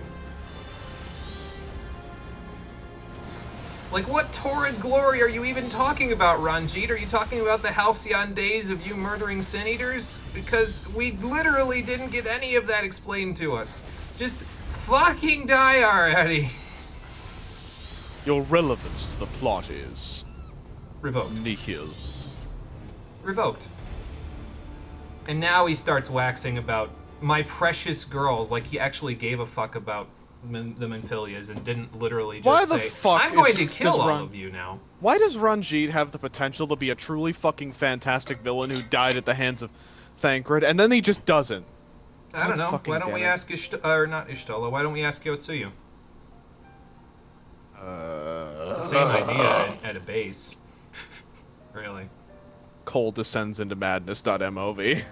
There's a 13-part fate chain in the steppe. Holy shit, dude. How do you even have the patience to do something like that? Listen, I have spent literal hours of my life telling people why Yotsuyu has lost potential as a character and how much I despise how much they handled her throughout the plot. Yep. Every time I hear her name now, I am reminded of those tirades I used to go on back in Stormblood. Yep. And how furious I was at the everything involving that scene. Mm-hmm. You wonder why I... Listen, if you're all... You may all be asking yourselves, the audience, Cole, why do you still consider Stormblood worse than Shadowbringers, despite all of the crap you've said about Shadowbringers in the course of the stream? It is because I am so pissed off with how they handled Yotsuyu, and by extension other elements of the plot, that I have condemned Stormblood to be at the bottom of my list forever for all these expansions. See, there is nothing this game can do that is worse than what they did to Yotsuyu. See, and I think it's nothing. It's good that I brought Cole here too, because I've mentioned before that I'm more mechanics first when it comes to how I grade games in my head. Cole, I feel like, is more story first when he grades games in his head. Like, the mechanics are important, but not as important as the story to him. At least that's my read. So it's kind of good to have him here because he gives us another perspective where the story is more of the focus for him in terms of what's good and what's bad. So another of Stormblood's mistakes, the 13-part chain, yeah. You did this as a scholar, it took a minute. Yeah, I could see that, because you're basically just spamming one button the whole time. Summoner's Burst is just so strong. That's why I always use it in these duties, because then I could basically just ignore mechanics. So, and no, we don't talk about her. And then she died, and they stopped caring about Stormblood and started hyping us for another X-Pack. It's almost like they gave up on Stormblood a year into its lifetime instead of 2 years. Yeah. Yeah. I'm okay. I'm not dead. Thancred's like, God damn it, why didn't I get to do that? See? Look, he's even bowing his head about it. What could he possibly be otherwise engaged with? Well, only one way to find out. I think I need this part for a thumbnail, so I'm gonna turn chat off on the screen for a sec. I'm back. What did I miss? Welcome back. We're going to go. You were saying something about I'm glad Cole is here. Yeah, because I feel like my read on you is that you're more focused on story. Oh, absolutely. In a lot of stuff. Like, my focus is often mechanics first, so it's nice to have you here because it offers a different opinion where the story is more of a focus for you in terms of what's good and bad. Listen. Lord Vorthree, I hate Stormblood with a passion that would be tantamount to psychopathic if it were applied to anything else. I revile that expansion with all of my heart. The best thing about Stormblood is not even the main plot. It is the raids and the classes that came out with it. There is nothing redeemable about the story of Stormblood, with the exception of Lys. And that's it. Yeah, fair Lys is the only fucking good part of that story. You dealt with so much shit by not liking Stormblood, it's a permanent 1 out of 10 for you. Yeah, and I could see it because a lot of people kind of didn't like your opinion about it and kind of told you to fuck off for it. Why are you gorging? They did that. Speaking of being reviled... Too long you have preyed upon the desperation of the poor. Now you will answer for the suffering you have caused. When he turns around, am I going to throw up? Why is he standing up? How is he standing up? And if you harbor even a shred of remorse, I kind of wish Alphino just like cut his own self off here at some point and was like, are you even listening to me, you fat bastard? Because he sure as hell isn't. No, it can't be. This is wrong. It's wrong. What? He was grinding people up into a meat grinder. You think a little cannibalism is below him? It's not. That's what he's doing, by the way. He's eating people. The Warden, it's not just a sin eater. It's a man. No shit, Sherlock. How the fuck did no one know this yet? See, I didn't realize it when I went into this expansion for the first time, but it wasn't for the reason you think. Mm. So what was the reason? Oh, I thought dear all God. of them had to be monstrous. He is monstrous. Look at how engorged he is. For the future of all. Yeah, I thought that was just for giggles, honestly. Hmm. I could ask you the same question. Did you just turn your head 180 degrees like an owl? There is no justice but mine. No future but mine. No will but mine. I feel like you could have been more nuanced than that, but okay. It is preordained. I was born to deliver this wretched world. See, when I first played this, I thought he was going to be a little more complex, because I got here and I was like, oh man, they just turned him into a psychopathic monster. Because I felt like, okay, well, he had to control this town somehow, and then I realized, oh no, he's the Light Warden, like, a little bit after we left here, on the first playthrough. So... Me? Unseated? No. Where is your seat, by the way? He's sitting on it. Is he? I feel like he's standing up at the moment. Where does angels and shit go? Inconceivable. He ate them. You're probably right. Although I think they show up in the dungeon, so... Wise king, greatest and wisest. I reign from on high. How do you figure? There's literally a peninsula, or not a peninsula, a plateau in Calusia that's taller than Yulmore. Like, it's not even close. Low by maggots like you. They hand animated all of those pieces of meal so they could all have physics. That's worth a clap. Okay, I'm done. Yeah, by the way, hand animating shit like that and giving it physics. Really hard. Really hard. That's why I clapped. Take that from the person who's an animation major. Mm-hmm. Rebuild my paradise. I try to look at little details like that, though. Also, unironically, this scene is really fascinating to me because I feel like it's like, yeah, Fallout 3 doesn't have any more depth than just being an asshole, but it's just, it's like it handles tones so well in a way that it's almost horrifyingly funny. Well, it's like a sour note, right? It's like you get there and someone's playing like the most incorrect sequence of notes on a piano, like 3 keys that are never supposed to be played together for like 10 whole minutes, and that's what this instance reminds me of. So he also apparently does have depth because he literally has jokes. Look, he said it right there. I'll rebuild my entire paradise once I finish my dinner.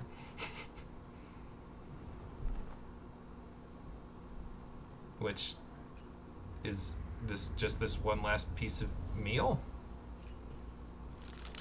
Are you gonna eat the fork too?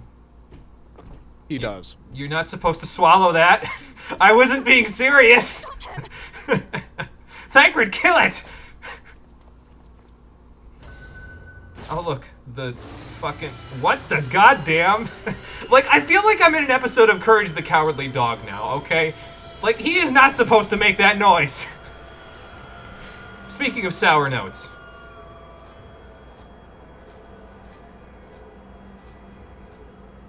Okay, bye, Vothri. I'm gonna throw up. No.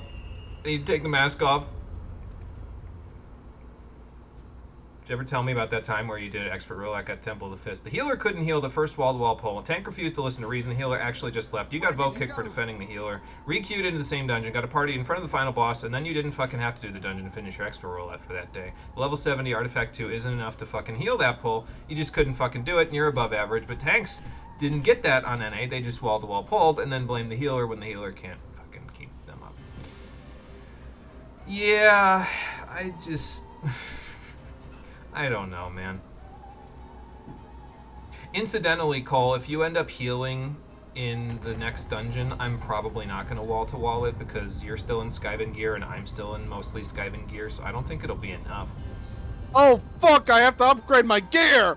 No, you don't have to upgrade your gear. Your gear can stay the same. It's good enough until we get the upgrade by doing the role quests. So...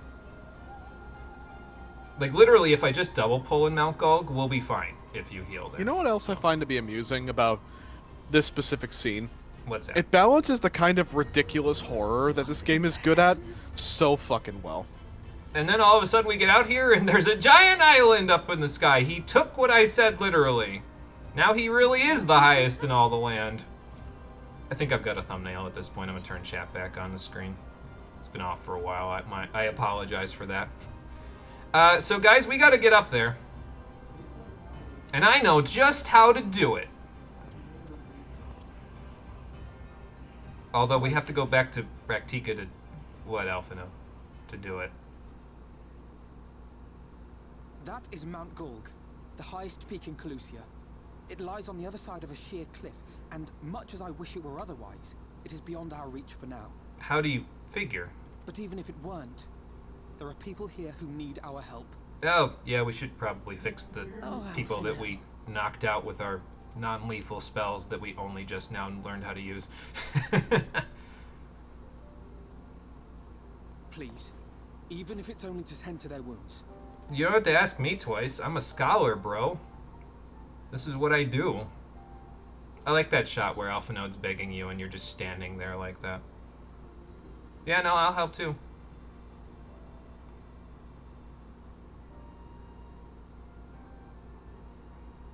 You love that you just got kicked for harassment for defending the healer, and we had a white mage, and then you got a party in progress at the end of the dungeon. You love karma. Yeah, those. I hope those guys didn't get to finish their expert roulette for the day, the people that kicked you, because, like, holy fuck. I don't know if it will work, but if Vorthri's hold over the people is rooted in light, I might be able to reverse its effects. That's an interesting power that you suddenly have. I mean, I guess the Mother Crystal gave it to you. Of course. We'd be grateful for any help you can provide. She seems surprisingly civil, the Mother Crystal, by the way, since we haven't heard her since the Dragon Song War. I'm saying that now to set up something later where they confuse the fact that we still haven't heard from her at all since the Dragon Song War. Although I don't know if that's in patch 5.4 or if it's in a patch that we won't be getting to. Either way, I know it's directly in front of us at the moment. That's in front of us at the moment. You know, that might have made a good thumbnail, too.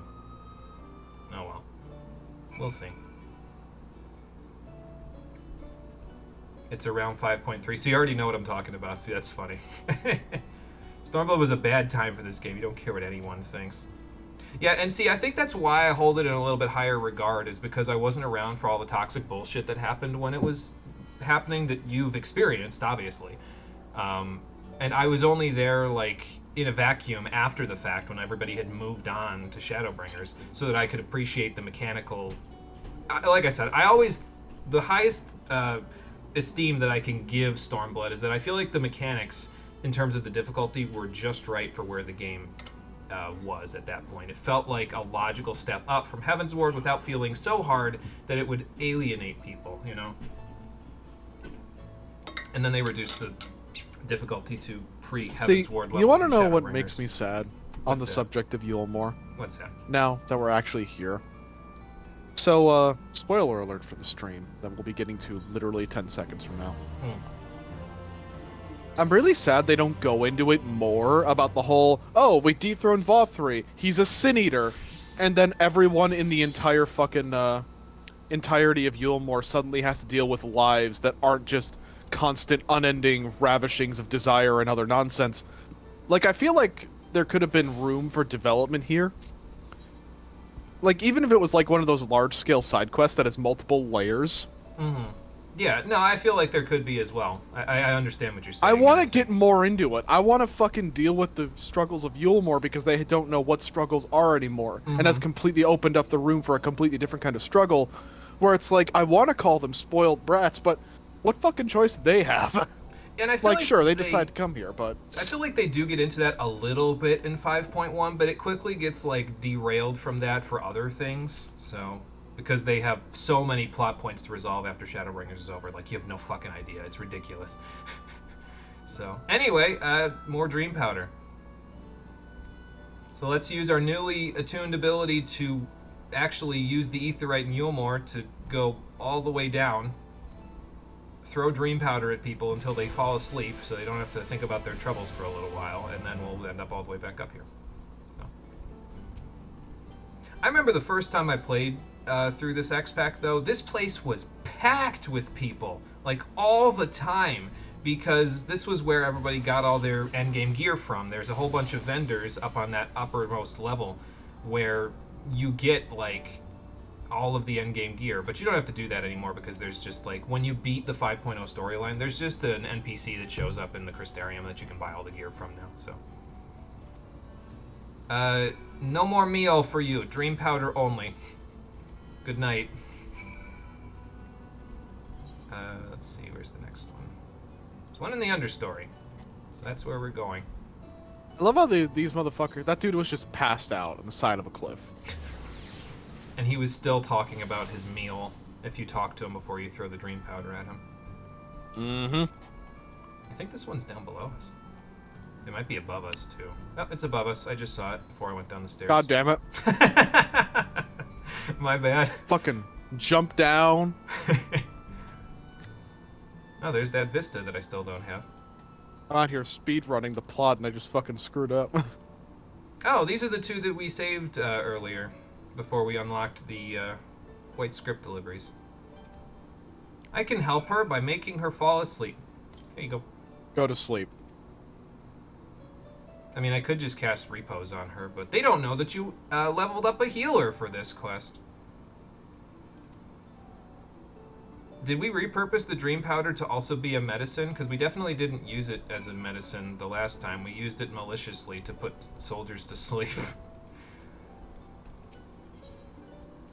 Anyway, back up. People joined just for Stormblood and treated older players like shit just because. You gave up being a mentor because you got sick of being called bad for not teaching the most optimal rotations at the time. You make people comfortable while they play. They fuck up less overall. They can learn how to be optimal after they have a foundation. And on all of those points, I definitely agree with you, so you're preaching to the choir on that one. Evidently, very few other people that play this game agree with that, or played at the time agree with that. And those people are stupid. Remember this guy? Your sweet canary flew to... Which one was this guy? That was the guy who had the songbird that we were helping. That Senma set the songbird for ascension. The one that ended up being... The songbird ended up being ascended, and she was probably eaten like 5 minutes ago, yeah. Actually, no. I actually know what happened to her. Oh, do you?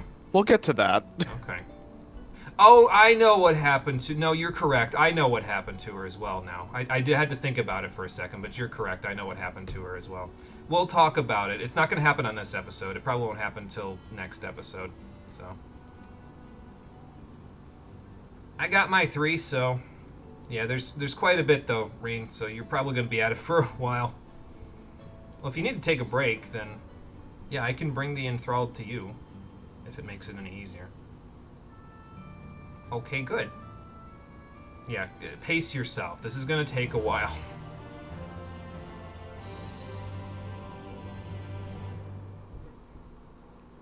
I can't believe we've only done 3 quests for the MSQ and it's been almost 2 hours. It's okay. I know where I want us to stop today. There's like a bunch of quests that happen in the next Aetheryte that we go to, and then they send you out to a place where there's like 6 quests in a row where there's no Aetheryte at all. So we're going to stop right before that, basically. Like when the quests stop in the town and take us outside to the wild world. So. I think Hell, we might get done earlier because of that. It might only be a 2-hour and 40-minute long stream. Oh, thank God. We've done all we can for the wounded.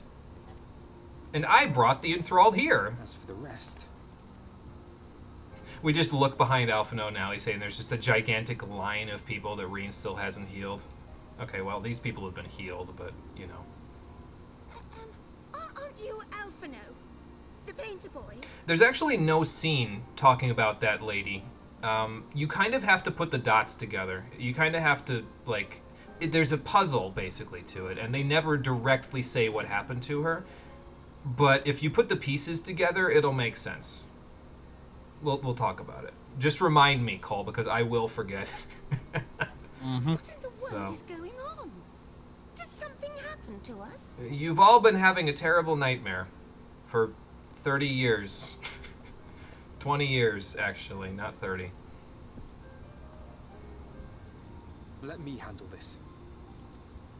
That being said, Marie, you have done the content where you would know what happened to the songbird because you've gotten through this part of the game. So, like, I know you've done it. It's like required. So you probably could put the pieces together. What I'm about to tell you will come as a shock. But if not, don't worry about it. We'll talk about it. Indeed, you may be loath to believe it. But if you trust the evidence of your senses, it is my hope that you will listen and accept the truth, unpalatable though it may be. Oh, you're trying to play dumb? Okay. That's fine. Vorthree is a sin. Then we'll all play dumb. Everything he offered, everything I just he am promised dumb, so. was a lie. I mean, I get that, because me too.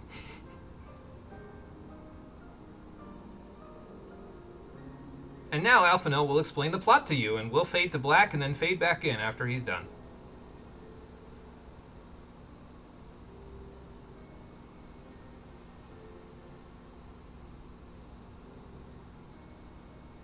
They're not taking it well, and who could blame them? Well, yeah, consider the news that they just got.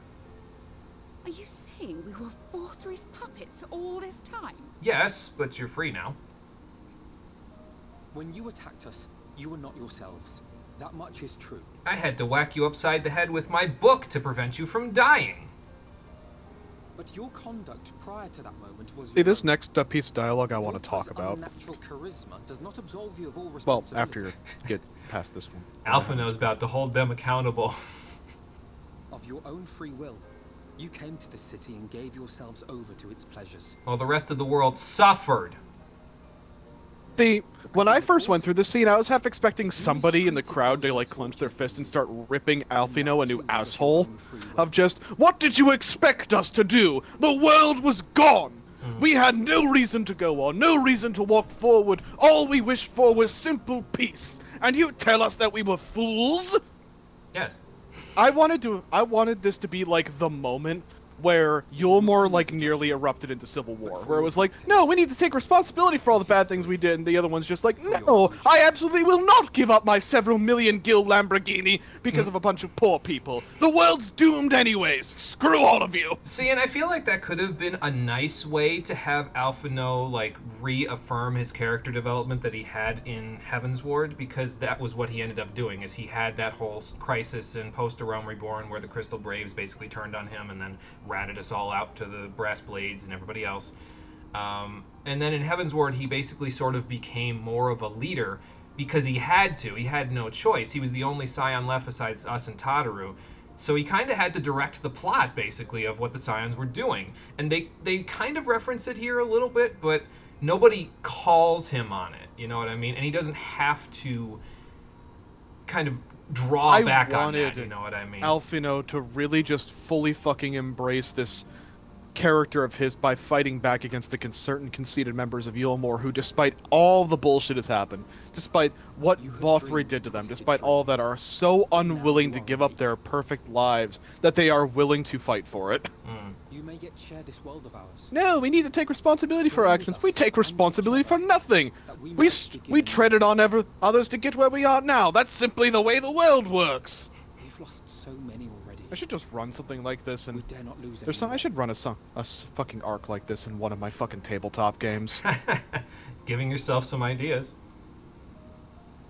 Can be a very intelligent girl. You're also regularly a very dumb girl. Yeah, I get that too. Because I can also be very intelligent, but I am also regularly very dumb.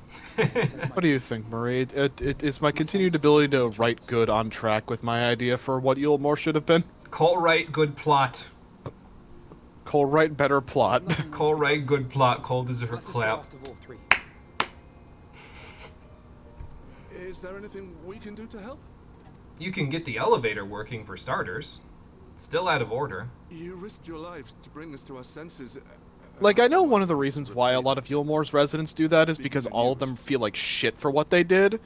But, like, people, regardless of how much you choose to believe in how good they are, people are inherently have some kind of selfishness to them, so it would be nice to see a couple of residents that are just, like, completely dead set in their ways, like actively saying that they don't want to care, they don't want to believe that Vol3 is a sin, they don't want to believe that everything they've done was for nothing. They've lived lives of perfect pleasure and indulgence in this world where hope is so fleeting that they've basically had to gorge themselves on it.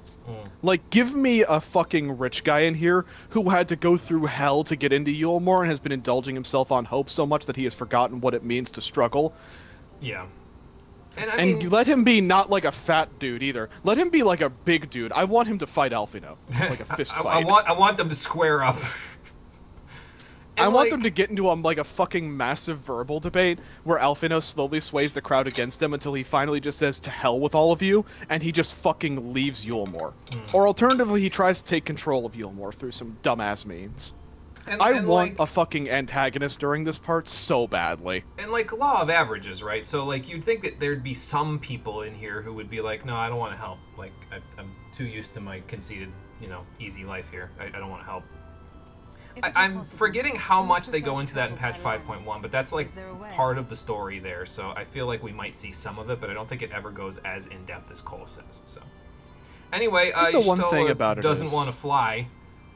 Which I think the one thing about Yulmore, I think the one thing about Yulmore's entire driven thing is that, like, sure, there's going to be a vast majority of people who feel bad about what they did, but even if none of the residents of Yulmore are strictly evil, like, play it up from the sympathetic angle. Make us feel bad for the guy that's cussing out Alphino. Let it be like, oh, I went through hell to get into Yulmore. I did everything in my power. I was nearly chosen multiple times, and when I finally got chosen, I found a life of pure pleasure and indulgence. I finally had hope. I had a reason to live again. I had a reason to find a wife and have a child. Like, give this man a dead wife and kid, and then say that he remarried and had another kid because of the pleasures and indulgences and hope that Yulmore offered.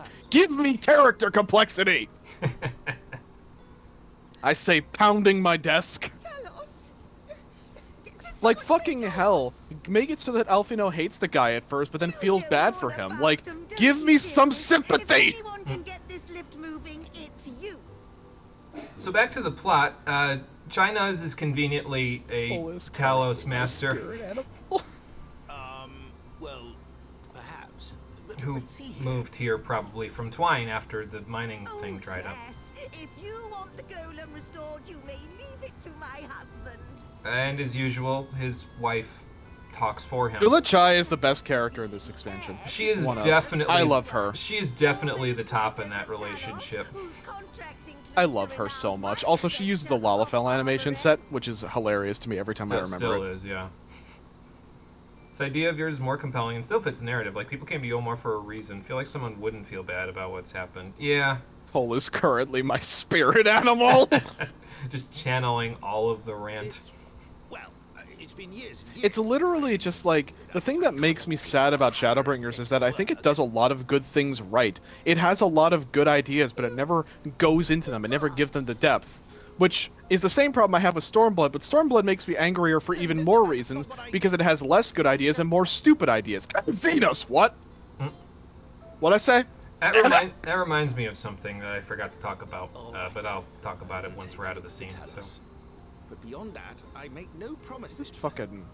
Well, like, I don't consider myself to be a very fucking masterful writer. Like, Shadowbringers and Stormblood and Endwalker were put together by a team of professional writers that have been writing for a great deal of their lives and have their own styles, intricacies, and flaws. I don't consider my idea to be better than them. I just consider it to be another idea, on my perspective, what I would do, as opposed to what should have been done. Yeah. Because the path to ego is thinking that you are better than other writers without having evidence to prove that, and I don't have any evidence to prove that I am better, because I consider Endwalker to be better than most of my writing. I can't wait for somebody to prove me wrong in that regard. Jimmy decides to stream Endwalker specifically to boost my self-confidence. See, I feel like the logistics of streaming Endwalker would be weird too, because like there's almost no side content we'd be doing. Like I don't know how to fit the Nier Automata Alliance raids into the narrative of us, considering I am technologically inept in character. It would be a Rory thing. It would be a Rory exclusive thing. The Eden raids we'll talk about. And Shadowbringers had almost no side content, period. So, like, maybe we'd do the 2 beast tribes and that'd be about it. But they like, okay, so side content in Shadowbringers counts as the 2 optional dungeons in 5.0, Bozja, which was time sensitive and only relevant when it was new, and the Ishgardian Restoration, which was time sensitive and only relevant when it was new, and also is done at this point. So, to be fair, I can't really flaw them for not having too many things, because you gotta remember, Shadowbringers was made peak COVID. Actually, 5.3 and later was made peak COVID. Before that, they had no justification. Fair enough. So, I think one of the things about this expansion that still rates it higher than A Realm Reborn and everything for it is that the ideas have so much potential for extrapolation. The plot has so much potential. The fact that I am having these ideas and I can come up with them as snappy means the idea was there. The fucking plot was set up. The foundation was built. But they didn't go into it for one reason or another. It didn't feel like Stormblood, where it was just like, it feels like they didn't care as they were writing. That's my problem with Stormblood's plot. It felt like they were just like, we're going to run a liberation arc and it's going to be great. And then everything they did just felt like they didn't care. That was because like they had every to, turn. That was because they had to split Stormblood's story in 2 between the liberation of Alamigo and us going on vacation in Doma. It should have been 2 X-Packs. Like, I will never not say that. It should have been 2 X-Packs. So. Alright, let's take an Amaro back to right since we have to go north and west of it to the ladder. We would have seen the ladder before this if we did the Ether Current quests that are there, but, well, we haven't done those yet because we aren't done in this zone yet. We're going to do them once we're done in this zone. Dalia Chai only lost best girl because of Feoul. Might as well be the best girl, but Feoul existed. There you go. It's literally just like, man. Here's my list.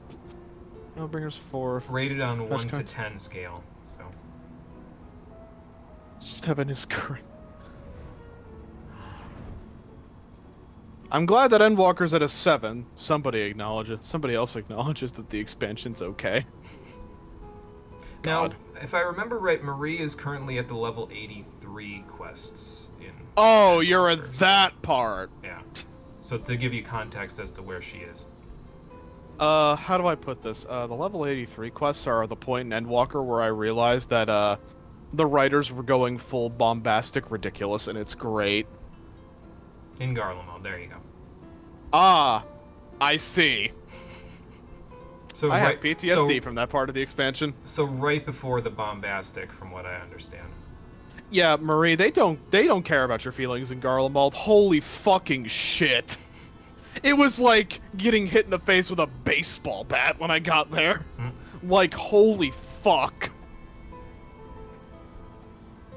I was going to say about China's back in the town. If he's as much of a prodigy as his wife seems to think that he is, then this should be no trouble at all. Oh, look, they transported all the Talos out here already. Good.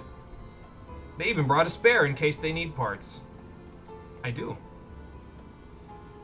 Shot in the chest from that entire fucking sequence of events. I was going to say you're not the only one, but I don't think that guy shot himself in the chest. Listen. The only advice I have for you, Marie, is that it gets worse. It gets so much worse. Not like story quality, but like feels. I was dead inside after I finished Endwalker. Okay, sounds like a plan.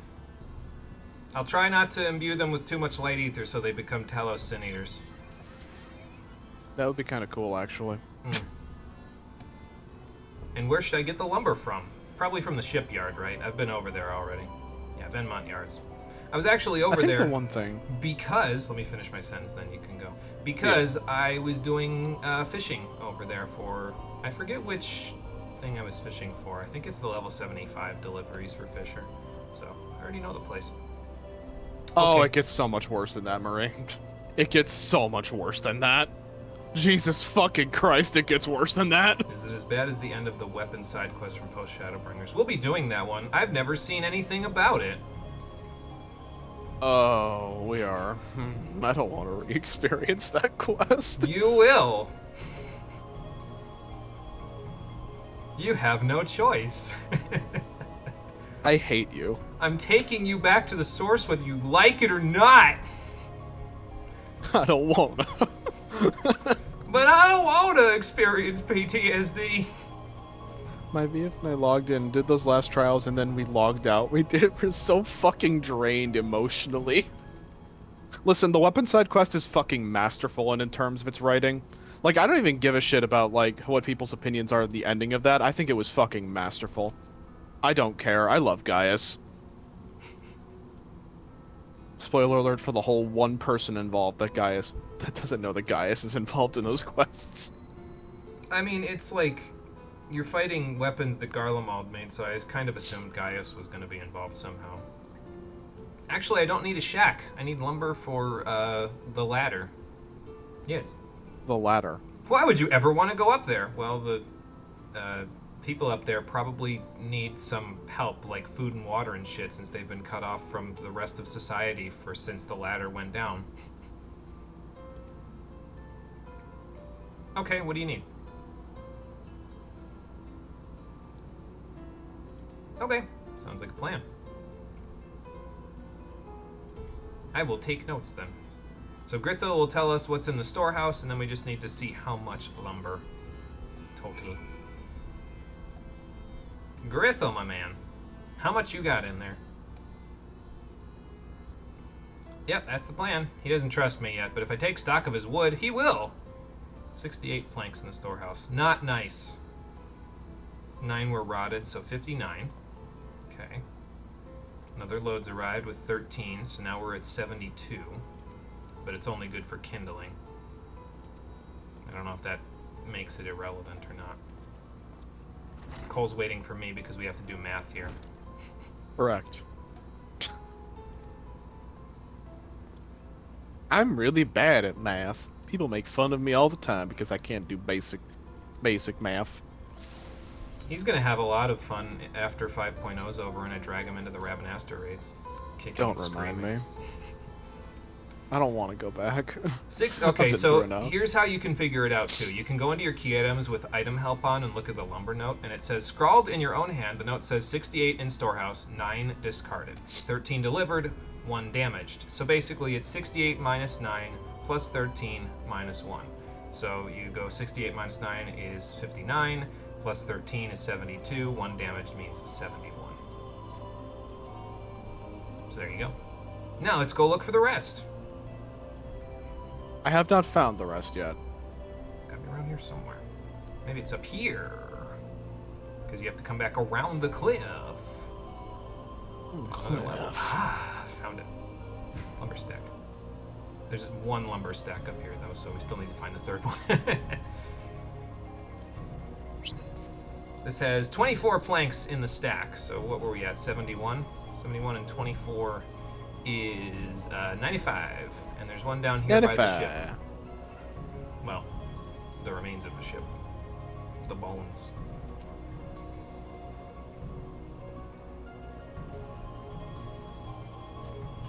And then 11, so that's 106. I don't actually know if he asks you for the exact number, but we're gonna find out. 106. Good. He does ask. I can do math, and he gives you a lot of choices too. He probably makes you recount if you didn't, which I don't think it would make you go back to the plot points. I think he'd just say, "Hey, review your notes." It's all good. It's a lot easier to prevent you from putting you to sleep by jumping around like we did. So I told you we're rebuilding the ladder. What? The classes are 78 now. Oh, the quest. Well. Thank God I have a class at 78. That's good. Yeah, Cole hasn't leveled all of his stuff, and he has 9 days after today to get all 4 of his combat classes to 80. That's because I am bad at running my roulettes, because truth be told, I've been burnt out on Final Fantasy for a long fucking time, and I have no idea why. Probably because Maybe it's because Endwalker destroyed my feels. It's probably because I'm sitting here and, like, taking this game down with me, basically. You're literally just like, I hate this ship, I'm gonna die with it out of spite. Going through with a fine-tooth comb and telling everyone everything that's wrong with it. If my greatest solace is knowing that you will never play Endwalker, so my dreams of its fucking quality will never be ruined. See, and that's what I've been saying from the start. I've been making sure that I said, no, I'm never gonna touch Endwalker. no matter what, even if you, because originally you wanted me to. And I said, no, I don't want to do that because I don't want to, like, derail it for anybody. Like, a lot of people really enjoy Endwalker, and I just don't enjoy this game after Shadowbringers, so I feel like I'd go into it with a bias anyway. So. True.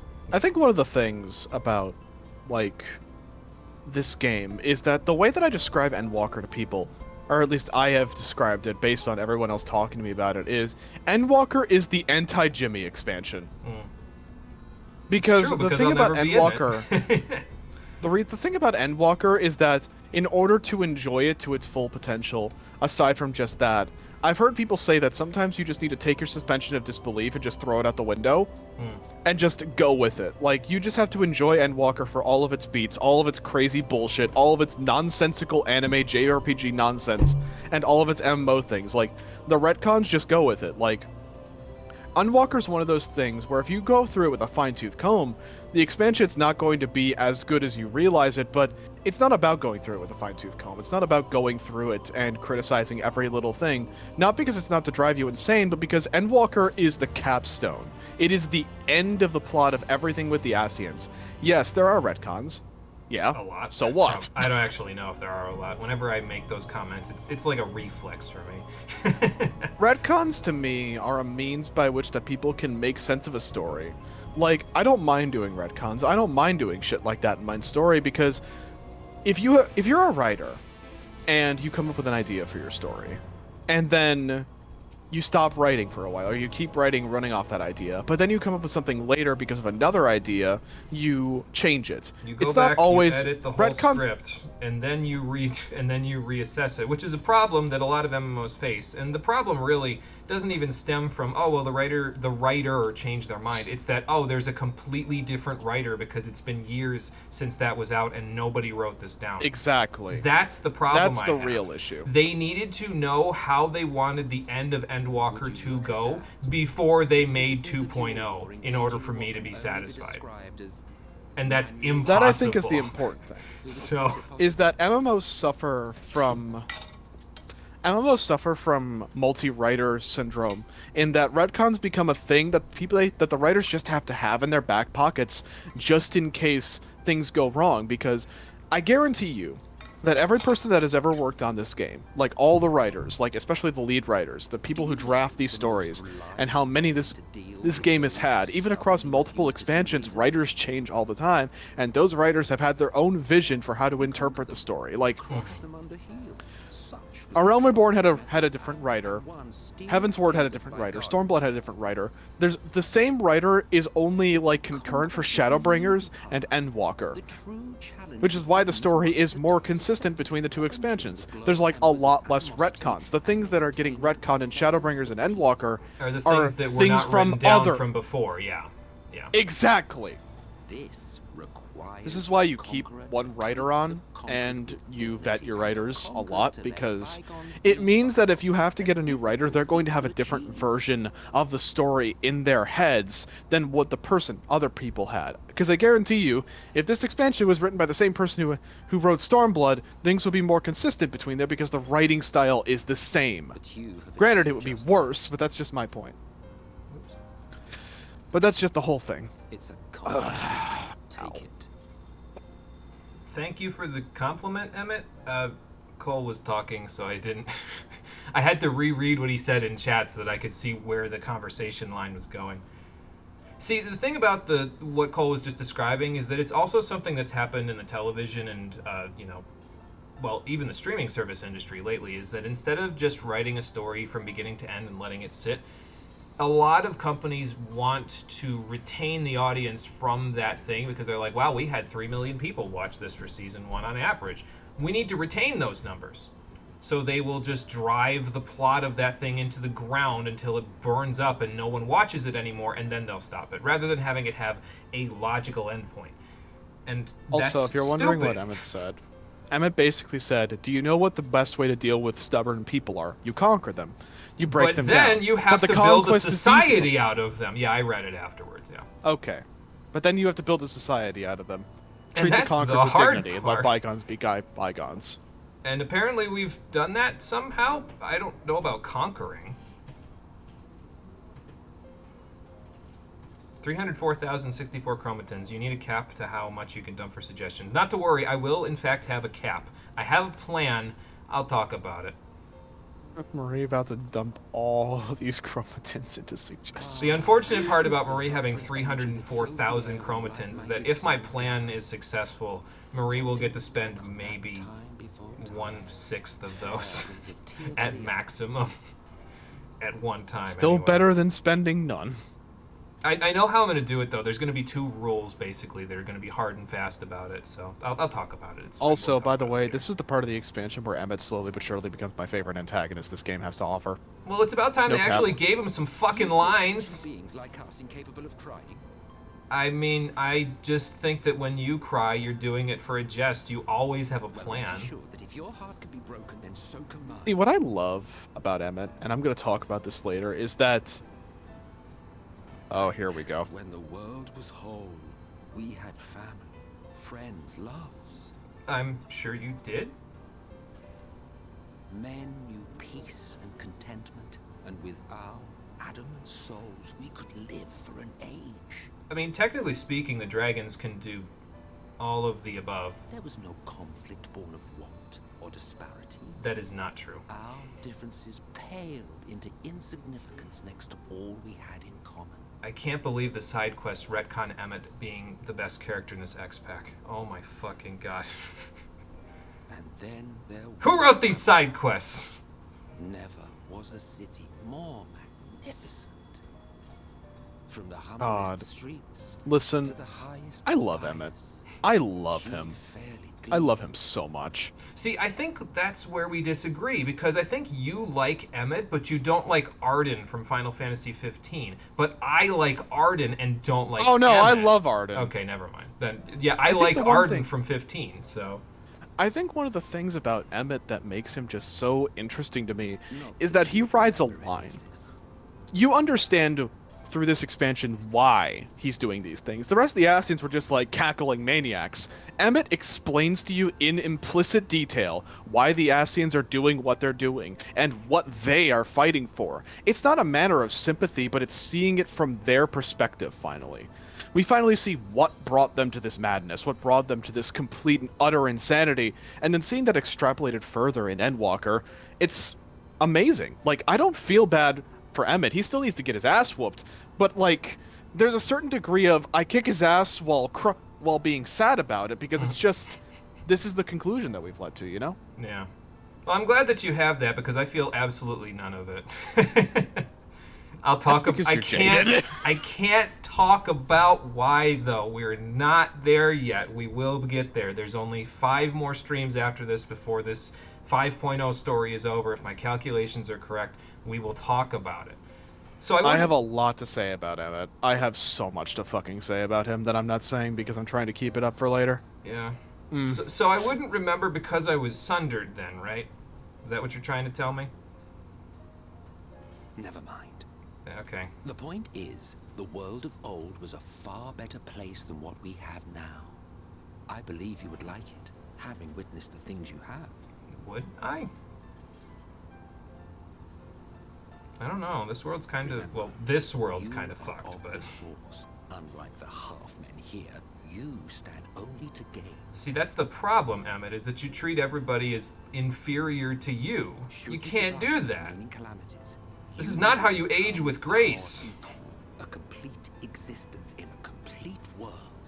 Why does me having 4 light wardens in me turn me into an Ascian? What?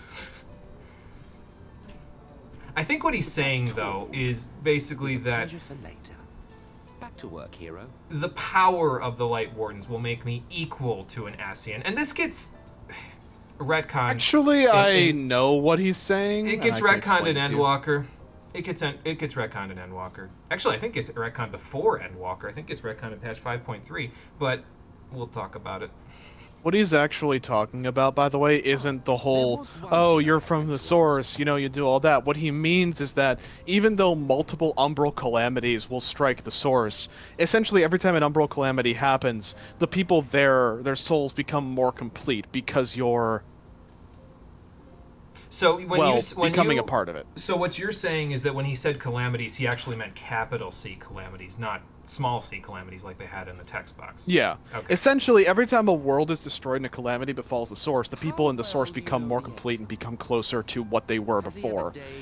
The rejoining is like it's killing billions, but those shards are going back into their thing. So like when the 13 shards happened and all the umbral calamities that have happened now, people are more whole than they were in the beginning, but billions are dead. Basically, because those fragments became their own people. Yeah. So Emmett, you don't need to plant that seed of doubt. It was already there because I know who's under the cowl, and I don't know why he's being such a gigantic asshole. I shall enjoy working out what it means. Until next time. Okay, bye. Again, I can just say Graha's name out loud. Emmett doesn't know who the fuck I'm talking about, so. You know what I do like, though, about this scene? Before he turned back around, and I don't know how many people caught this, before he turned back around to tell you about the, oh, hey, plant the seeds of doubt about Graha, he was about to sashay out of here. Did you see the little saunter in his step? Some animator, that was their job, to put those two teeny tiny little steps there and give him so much more character with those two teeny tiny little steps than anything he just said. Okay? That was an animator's job, and I love that. Someone had fun with They him. did have fun with Emmett's animations. I love that, okay? Like, that's the shit that gets me up in the morning, okay? Is that attention to detail. Someone on the animation team said, no one's gonna see this, but I'm gonna see it, and if I don't do this, I will never forgive myself. And then they did that. And I want to appreciate those people. It is alive, Dr. Igor. We didn't even have to use lightning this time. Van Helsing didn't even have to kill us this time. You were already dead. I was all but spent. Damn.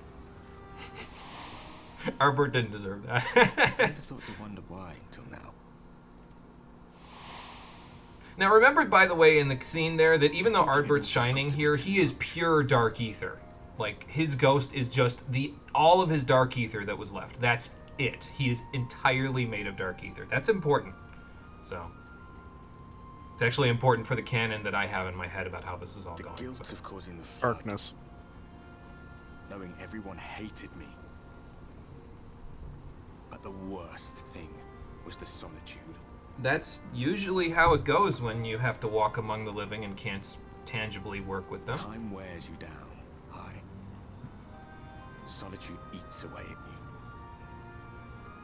It was this close to finishing me off. Wait, how?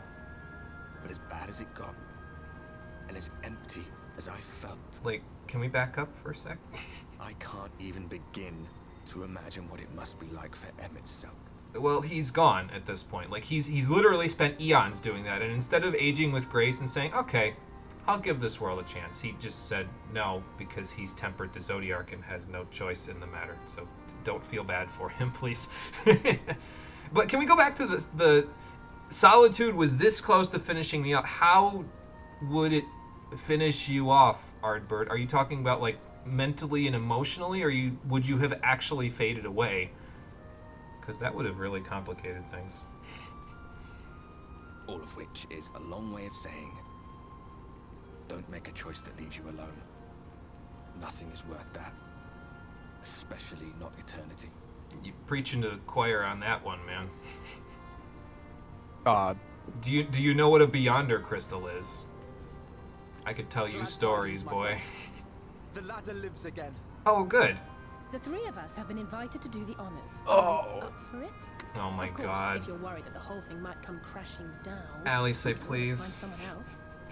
I feel like you two Allie, should sir. do the honors. You're the youngest among us. Like, I'm a jaded old man compared to you. But Glad sure. I finally why beat not? that fact into your head. Come on then. Well, I've known I'm a jaded old man. I've retired from adventuring like twice at this point. You sure your last attempt would have been successful if all this bullshit didn't happen? It's true. Me? No, I'm never retiring. I love my job. And you know, I realize at this point, though, I have another home in Doma at this point. So I would have been able to live there, but it never would have gotten me actually home. Like, I love those damn kids, but it never would have gotten me actually home. The silence broken only by the rhythm of the gears. Come on, Ghost of Ardbert! All these people are like, come on, hey, Ardbert's who's ghost. He talking about? He's definitely talking about me. No, he could never be referring to you. He doesn't know who you are. Aw. No one but me remembers that day.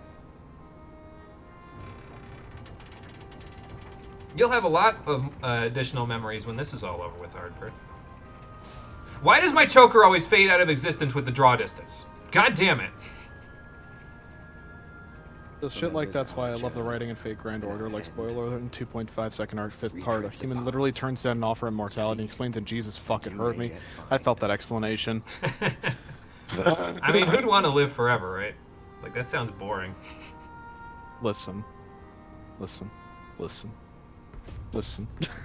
Listen. Oh, the music is up again. Maria, I'm surprised you know anything in regards to Fate Grand Order. And there's another person at the top of the ladder with us. That's not to say that I know anything about Fate Grand Order. I just have opinions about the series as a whole, gotcha included. You need to see this. The ether current is here. I think there actually was an ether current here at one point, like up on this section. There isn't anymore. It's over there now. I've been playing Faco since mid-year 1 Cole. There you go. I am very invested in it. That I did not know. I'm gonna be totally honest with you, Maria. I did not know that. I think I went the and wrong all way. the things I have learned about you, I did not know that. I found another lookout point, though. I think I'm up to 17 now on my sightseeing log. There's like 60 of them, though, so, you know, there's a lot.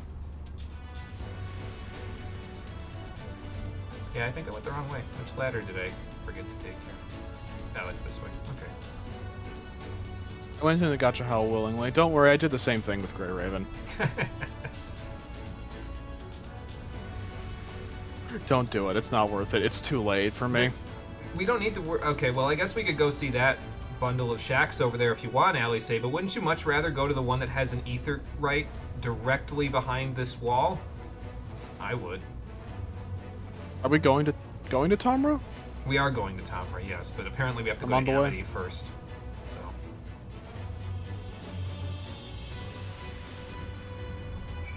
Take a look out Cole, there. I have wrong lunk rank EX. I have pulled 4 to 5 star. 5 stars in a row. Oh my god. Got that Lalafell luck. So it's an abandoned town. Who could possibly be out here spying on us? I was pulling for the event 4 star. Ooh, there is a person. Right over there. There's also a Mysterious shoe bill person. you can check. I didn't see the shoe bill. There's a lot of shoe bills in this X pack, by the way, that you can check out. They're basically like cameos. The community of the game has like some weird crackpot theories about it. I'm choosing to believe that Square Enix put them in the game because they're an endangered species and deserve our attention. Because that's more ethically vibrant than the community's explanation for it. Sounds like a plan. Because how the hell are they alive up here? They literally don't have drinking water in this world. All the water has to be purified first in this world. So how are they alive with, like, no trees up here? So they can't burn the water and purify it. Shoebill! Shoebills are awesome. You loved finding them. There's always, like, a... What do you mean there's a shoebill? Like, there's always, like, a line of dialogue about it, too. They're like, can you focus on what's supposed to be happening, please? And it's like, no, I want to see the shoebill. Tomra, by the way, Cole, is the town north of us. The one we're going to is the one northeast of us, which is Amity. Oh, don't worry. So. And I think that's also I'm in Amity already. close to where the ether current is. Yeah, 308 to the east, which should be right near Amity. That being said, there's something else we need to do on the way to Amity, which is mine the final piece of raw materials that I need in order to do the Crystarium delivery quests. It also gives me an excuse to run right past these Masterless Talos that we really could have used in Amarang. So, There's also a level 70 unspoiled mineral deposit on the top of this cliff for some reason. I think it's on the top of this cliff. It says to the east, unless it's like down here by Stilltide. But point is, we need to go mining near Amity. So I don't have the compass on this one. I keep forgetting. 208 southeast. Okay. Cole's ahead of me. I don't think I've ever. He really wants to get to Tomra. You know, I think something just occurred to me. Have I ever actually explained? I don't think I've ever actually explained this on stream why I have an issue. Because we were talking about Fate Grand Order in chat, by the way, Jimmy. In case you missed that. Oh yeah. I don't think I've ever actually elaborated to like anyone why I don't like that series as a whole. Like, I despise the writing. I despise everything about it. Now that I think about it, it's kind of just polarizing and me asking for conflict. Ow. Not having flight here is pain. The bright cliff can fuck off. That's why I always have the Amaro keeps all down there, because then you can just fly up and down the cliff at will, basically. I mean, you could teleport, but, you know. Alright, so it said that the ether current's near here. Did you get this one, by the way? 84 south, okay. I'm just wandering around getting it first. Ow, my leg. It's probably up there, actually. So while we're at it, let's go to these level 80 rocky outcrops and get the last piece of material that I need. Which is, a zoner skin map. I'm gonna take that too. But we need 18 volcanic tuff in order to make the raw materials I need for the level 78 goldsmith deliveries with this raw petalite. I also needed dwarven mithril nuggets, but I already made those, so. By the by, I literally walked to Tomra so I could get the fucking etherite. You know, literally. That's fair, actually. That is fair, actually. I don't know why I just used Gift of the Land, too. I'm gonna use Gathering Yield up, though, so that'll get me 4 of these. 5 of these. How about one more? Okay, we have 15 of the 18 we need, and I'll just grab the ether current while I'm down here as well, so. No, I cannot focus on the task at hand. There is a fucking shoebill over there. I can hear him clapping his beak from here. Shoebills are fucking gigantic, too. Those things are literally just raptor They're dinosaurs. Sized. They're dinosaurs. They're literally they're the closest that remnant to the dinosaurs that we still have, in my opinion. Except for cassowaries. Fuck cassowaries. Cassowaries are pretty close too, yeah, actually. They have raptor talons, Jimmy. Literally. Yeah, it's true too. Alright, I think the ether current's up here. I'm not 100% sure. I also don't know how the hell to get up this cliff. No, it's 113 to the west, so it's not. Alright, let's pass this upland iguana. So maybe it's up that cliff. Yeah, I can see it. Okay. You did that too? Let me get my etherite! Flight plus mount speed. Yeah, so we couldn't get mount speed in this area until we get to Tomra anyway, so I'll be buying that like almost immediately. So, there you go.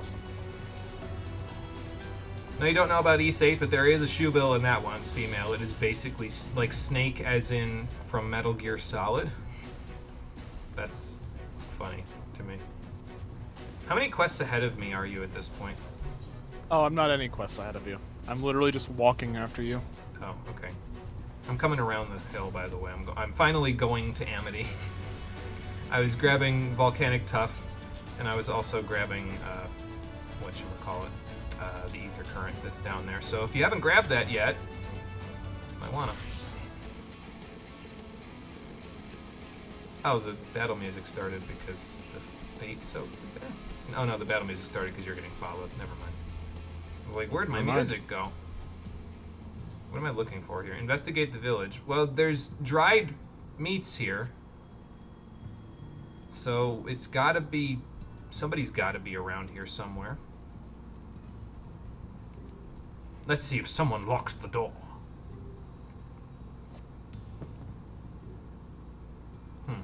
Well, they did, in fact, lock the door, yes. I was storing my tools in there, seeing as it was vacant. Now, where's the last one? Yes, Metal Gear Solid Snake. Oh my god. Taught a girl how to survive on a deserted island. She calls it her superior. That's ridiculous, but pretty funny too. Is the third one inside this tavern by any chance? Does this door actually open? Yes, and here here it is. Half-empty cup. There's also food on the in the kettle back there, so... Yeah.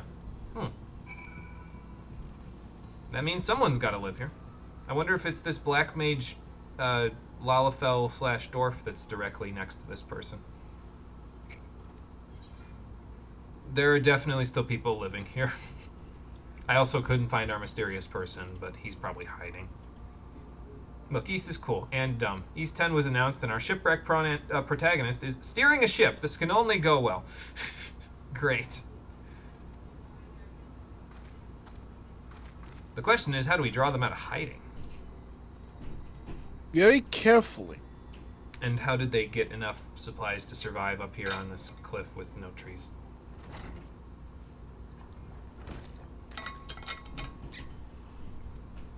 That depends. Which member of Yulmor's elite are you? And how did you get up here?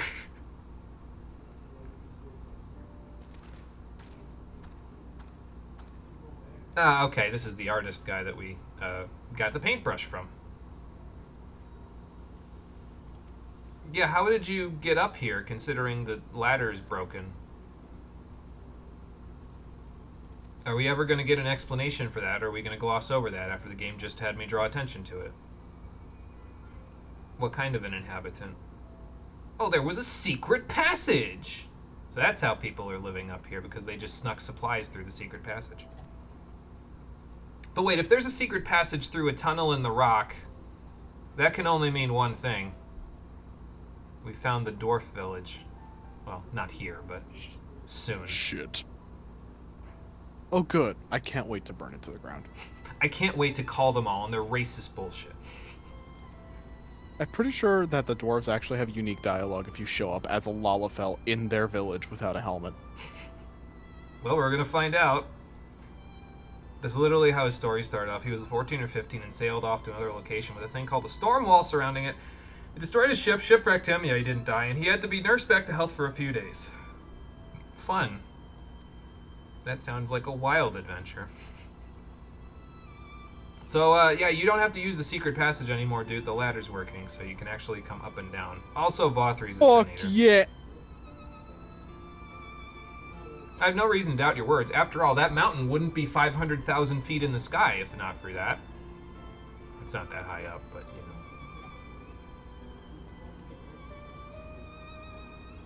Boy, it's a good thing we technically saved the lives of all these people in Yulmor before this, so they have a reason to owe us.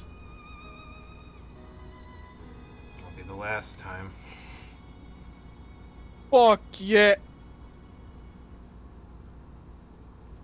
Okay, I will use it for approximately 2 minutes and then realize it doesn't have an aetheryte and leave.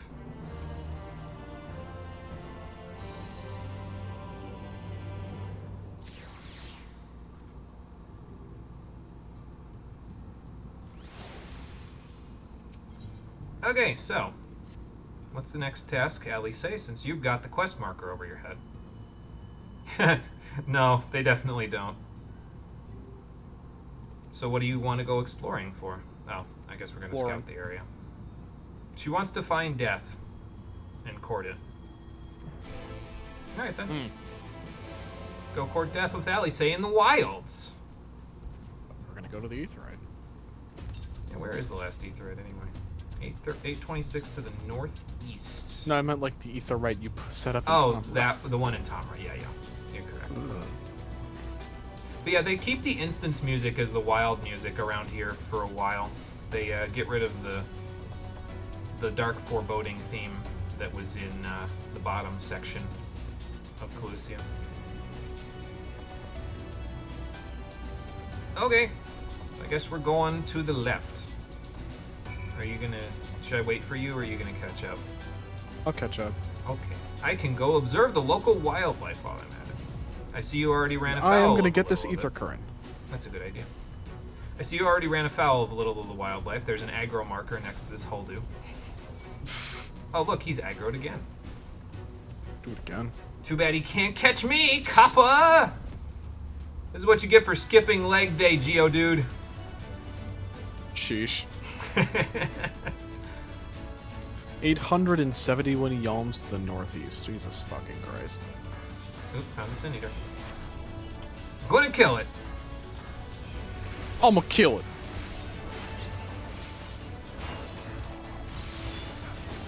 Alright. No, forgiven love or whatever the shit. Tender love, that's it, thank you. Oh good, I get to actually use some of my Tenshi Jin window now. They're that strong.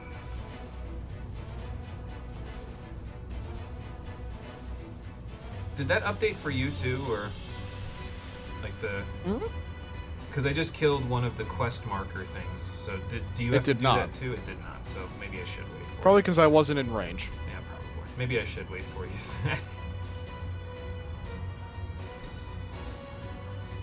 Oh, actually, Marie, while I read your thing while I'm waiting for Cole, I need your help, because I need you to annoy him enough to make him do his pixie quests once a day, every day, for the next 9 days. So he gets his classes to the appropriate level so he can finish 5.0. Fair enough. Listen, I have ADHD. I forget shit all the time. That's why I always... Like, I'll be like, I'm gonna do some stuff, you. and then I'll sit in my bed, and I'll turn on a YouTube video while I'm relaxing and That's have why some food, and then I'll look at the clock, and it's like 5 hours later. That's why I want to do it with you, so that way we can, you know, do it together, so we don't have to do it by ourselves and get annoyed at how, you know, long and aggravating it is, and then we can just take care of it. Oh, look, the whole dude's tried to follow you again. East 2, he was teleported high F into the sky and was so fucked up after he landed that he spent like a week being nursed back to health. East 3 and 4, he didn't shipwreck. East 5, you know almost nothing about. East 6, he falls overboard on a ship, saving someone else from falling overboard. East 8, a Kraken destroys the ship he's on and defending. You see where this is going. It's such a joke that the devs had his best friend and traveling buddy poke fun at him sailing to a place in East 7 and not ending up in a shipwreck. You little Falcon. I just did that entire rotation without looking at the screen. I was reading chat while I did the ninja rotation. That's how much muscle memory the ninja rotation is for me at the moment. What the fuck? I'm cracked.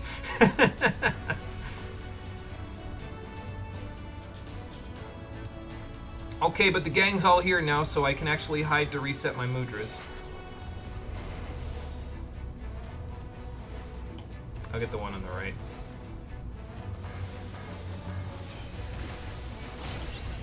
I'll actually get the one on the left because my stuff isn't set up yet.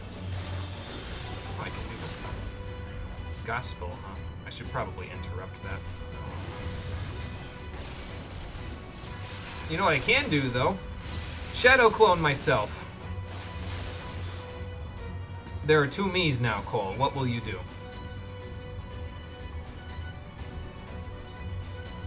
He just runs backwards off a cliff. Let's just kite this cliff kite real quick. I mean...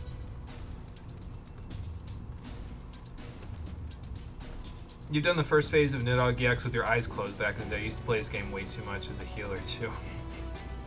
Yeah, fair enough. Cole, there are discarded pieces of wood over there. I don't know where they came from. Calx. I like to call it calx. Calx. Because if you say it the wrong way, it sounds like cox. What? Jimmy, you have the sense of humor of an 8-year-old. I know. Well, there it is, Mount Gulg. I gotta see which of these Vista pictures of Mount Gulg is gonna make thumbnail. I don't know about you, but I bumped into quite a few Sin Eaters out there. Yeah, same. Surprised they're just running so rampant up here. I mean, I guess it's sun-baked, so... You too, then. That will never change about him, I swear. You're correct. The more of them there are. If it does change, then there's a problem. Means you become more jaded than you already are. It's true. He's correct. They're giving me a lot of thumbnail choices. Looks a lot bigger from here, doesn't it? I mean, the cinematography in this game is good. It's relative, but we are closer to it. The first thing I'd do is surround myself with as many Sin Eaters as I could lay my hands on. I think that's why Stola doesn't want to go by airship, because she's afraid of us not having weapons systems on it. We could solve that, but I think I'm probably not going to have that rant today, so... Hey, so, I feel the need to tell you... Yeah. This is going to be a tough We have to time. walk all the way back to the elevator after this cutscene to finish the quest. But first things first. Good. We need to determine if So you know what I'm gonna do? Not that. I'm gonna go to Tomra and head up to Aetherite. Valid. So I can just teleport there. To be worried. But flying may be our only choice after all. It's true, but we don't have to use an airship, Alice. I have a plan. It involves referencing Final Fantasy V. What the hell are those supposed to be? Well, those are elegant technology, so either Rory made those or the Crystarium made those. Master Alphino was afeard you had met with some misfortune. Not so, Urianger. Thanks for joining us, by the way. Oh, Grauha's here. Urianger. And you too, Exarch. What brings you here? Are you going to be okay this far away from the tower? I wish to observe the final struggle with my own eyes. Uh-huh. I arrived at bottom rung too late to accompany you, but I was in time to join Urianger and the others. Glad to have you on board. Come, let us see how this unfolds. Sure. So you're using those as a test to see if Vothri has anti-air guns? Well, I guess that's all the anti-air guns you need, huh? Goddamn. That elegant technology got wrecked.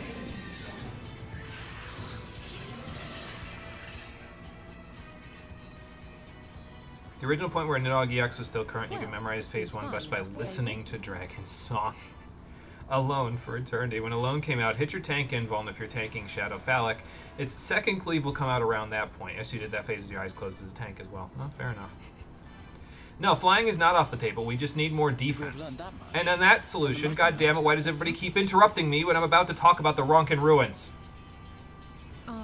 Marie, save that rant. We've only got about 15 more minutes left for the stream. We'll do it next time. You and I will both be ranting and raving about it, I'm sure. Ranting and raving about what? Don't worry about it. But we will be ranting and raving next stream. Master Alphino waiteth for us at top rung. Thither should we make our way. Shouldn't we make our way towards the Aetherite, where it's safer? Like, have them, call them on the link shell and have them meet us at Tomra. See what I mean? Marie and I will both be reading profusely next time. For now... About what? Don't worry about it. I'm your fucking co-streamer, bro!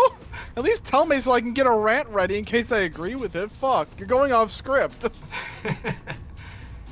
So... Every copy of Monochromium's stream is personalized. Where's the Wario in this one? Good question.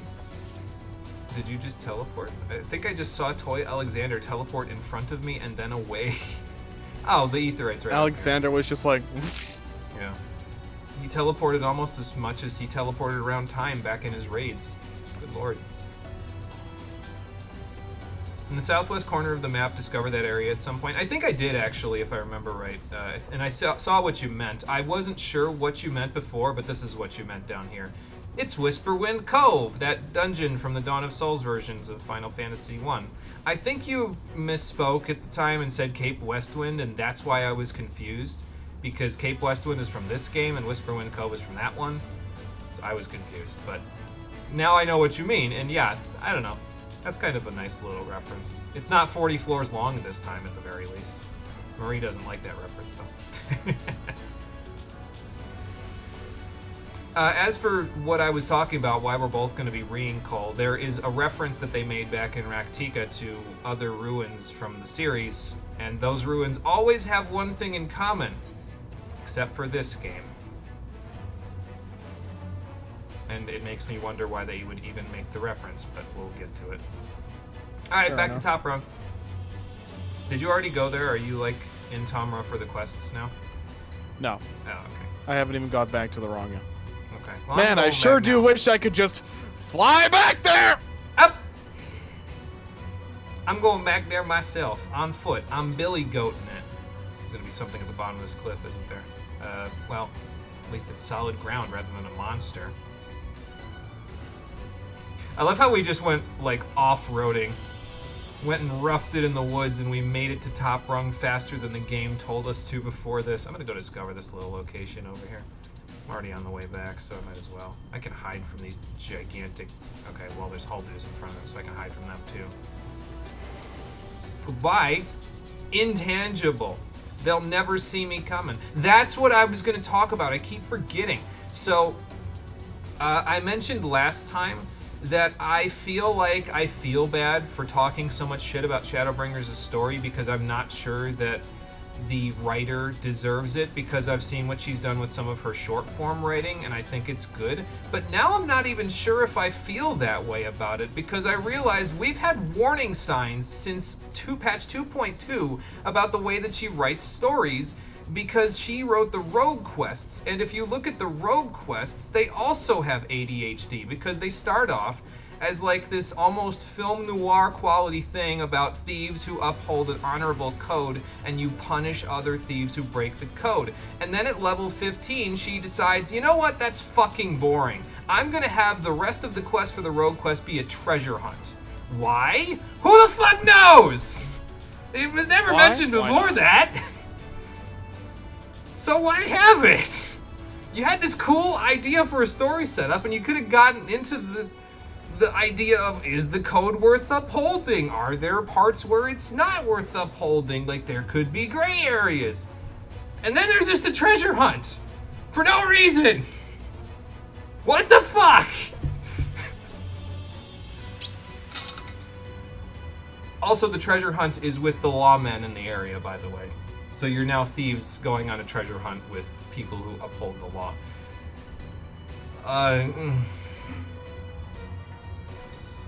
So what I'm saying is we had warning signs for how Shadowbringers was going to make 180-degree turns in some of its plot.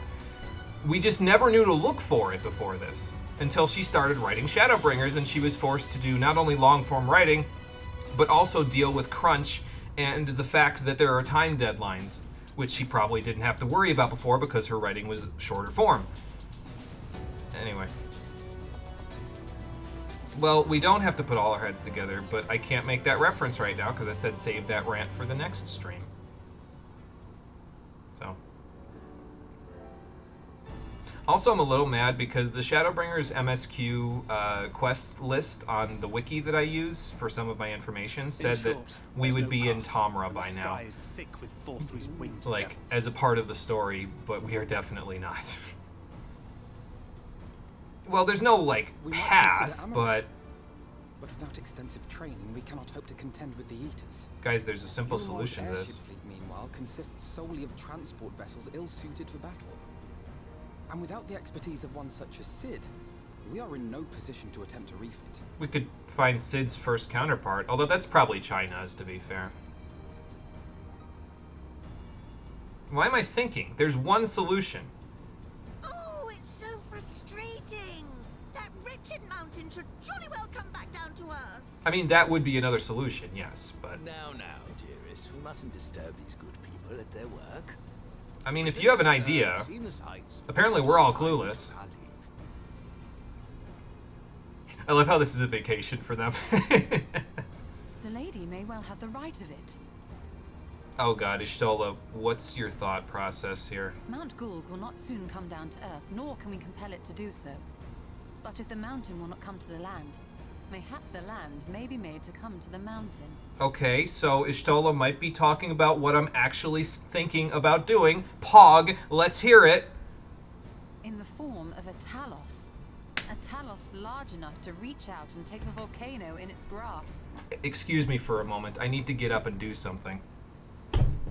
Yeah.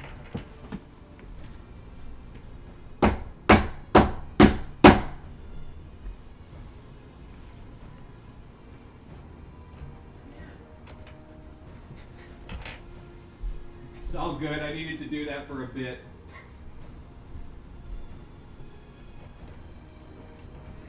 I'm fine. I was doing it for a joke. What? Okay. What happened? I don't know how much the mic picked up on that. I said I needed to get up to do something, and then I went over and I banged on a table across the room to make it seem like I was head desking without actually head desking and like breaking my microphone. Okay, so Ishtola, I thought she had an idea. I'm not saving the rant. We're doing this now. Stola thought she has an idea, and I thought she had a good idea. And the good idea was, okay, so they named the ruins in Raktika the Ronkin Ruins. There are other Ronkin Ruins in the series, and that's what they're referencing. They're referencing the Ronkin Ruins in Final Fantasy V and Final Fantasy Tactics. The Ronkin Ruins always, without exception, this is a rule, have one thing in common that derives them from other ruins in the series. And that is that they fly. Like, by default, they are capable of flight. They fly in 5. That's how you have to get an airship so you can go get the Earth Crystal. And contrary to what I was told, fuck you person that told me this, by the way, the ruins in Tactics also fly. I was told that the ruins in Tactics don't fly, and those were the ruins they were making a reference to in this game. So fuck you for the misinformation. Not you, Cole, or anyone here specifically, just saying fuck you to the random schmuck that said that. I know you're not talking to me. Okay, good. Yeah, the Ronkin Ruins always fly. Otherwise, why make the reference to the Ronkin Ruins? Because if they don't fly, they're not Ronkin. And by the way, you have a very good excuse as to why they can fly, because it's ancient technology by a society that was much more advanced than most of the societies in the first. Because they didn't have Allegan technology. And they literally still have levitating pieces of Earth. Like, you go to the thing, and there's these chunks of Ronkin technology just walking around still, 3,000 years after Ronka was around. So why not make them fly to this mountain that just flew into the sky, and we have no method of getting there? Like, archaeologically, the ruins would take some damage, but if you're not gonna have the Ronkin Ruins fly, why the fuck would you name them the Ronkin Ruins? Why would you make a reference and then just pull this bullshit out of your ass? We're gonna make a kaiju Talos in order to grab This is fucking stupid. And the reason why it's stupid and not, like, awesome is because you named the ruins after a flying ruin in another Final Fantasy game. Why don't we just go there and activate them? It's not like there aren't members of Ancient Ronka. I mean, there's no members of Ancient Ronka left, but we have a seal, and we have the people of Fanau who would know some things about the ruins. I'm sure if we put our heads together, we could get them operating, fly them all the way over here, and then crash them into the mountain. I'll tell you why they won't do that. Because that would require them fundamentally altering one of the maps in this game, to the point where the Ronkin Ruins were no longer there. And I mean, they could just do a thing where they don't sustain enough damage and they just kind of hover at Mount Gulg until we're done with the instance, and then it just goes back and it sticks itself back into the earth or something. But they don't even try that. They just come up with this as an explanation. Make a giant kaiju Talos to throw hands with the mountain. What the fuck is wrong with you people? By the way, this is not the last time that they will not do something because it would fundamentally alter the map. The next time they do it, it causes an ecological disaster. We'll talk about it. Let's move on. I have to get to Tamra today. Indeed. Yet the principle seemeth sound in itself. I mean, yeah, but how long is it going to take to build a 600-foot tall kaiju Talos? That'll take years! No one has ever made one even half that size. If it's even feasible, listen to the Talos master over here. Let me go fly the Ronkin Ruins like Omega. Which, by the way, would be no small matter. The design would be unimaginably complex. So this plan is flawed. Good, let's go fly the Ronkin Ruins instead. If its only function is to cling to the ruddy mountain, perhaps it needn't be. China's, don't you fucking do this to me. Don't give them hope for this stupid, absurd plan of theirs. Solid base, firmly rooted to the Stop ground, it. Stop it right now. I'm fucking warning you, old man. I will throw you off top rung.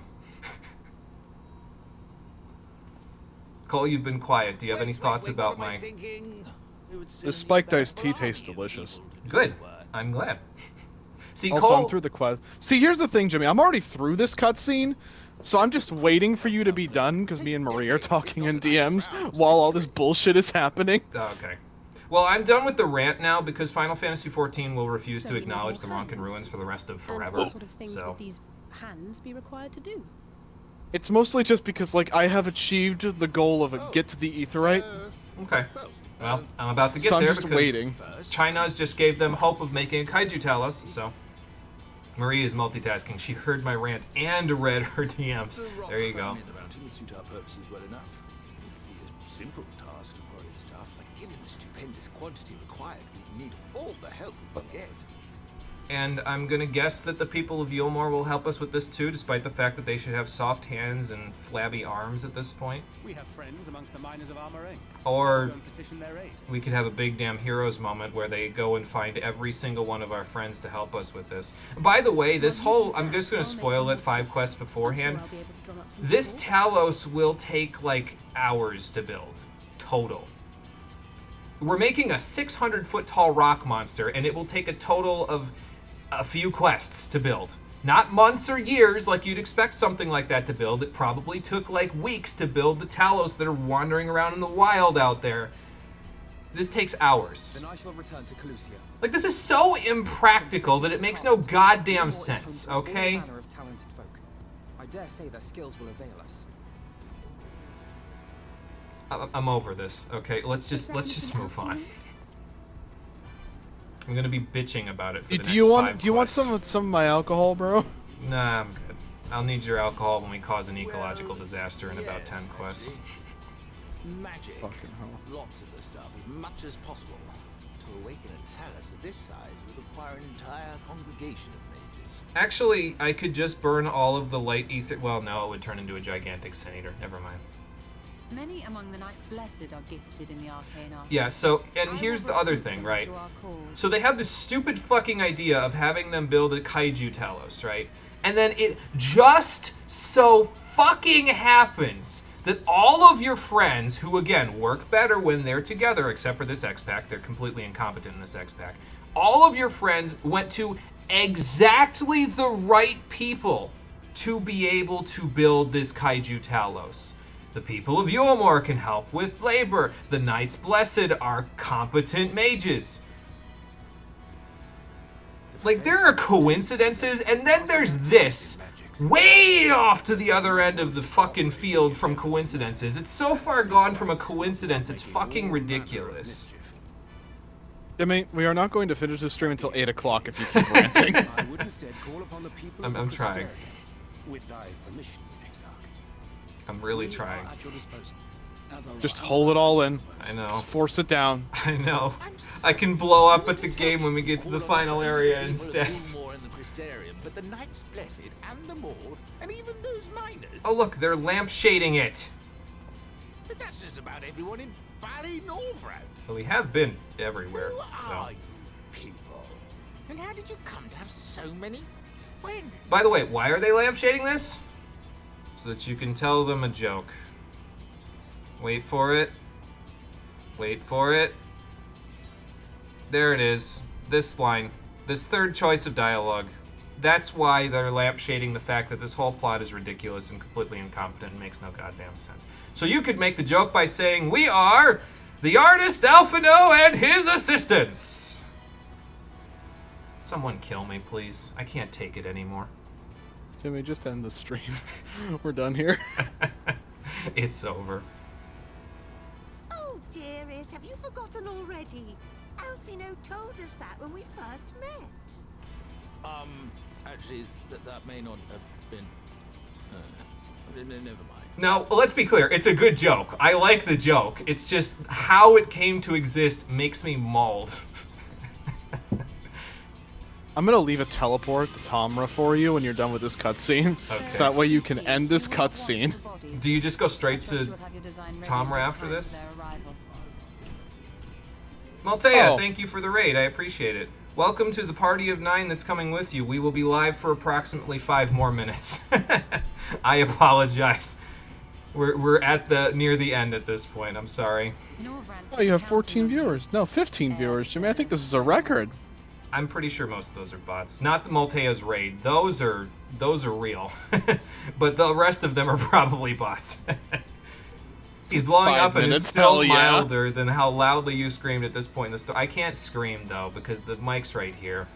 Like, I don't want to blow people's eardrums out. I need you to stay here with me so that I can rant about the ecological disaster we're going to cause. I need to stop referencing that. I'm spoiling something. 5 minutes. Hell yeah! I do appreciate it, though, Moltea. Thanks for the raid. That's awesome.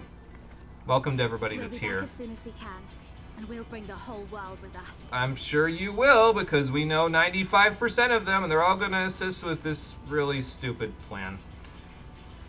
Okay. I take it we will be assisting Master Chai, though I am quite sure he has everything under control.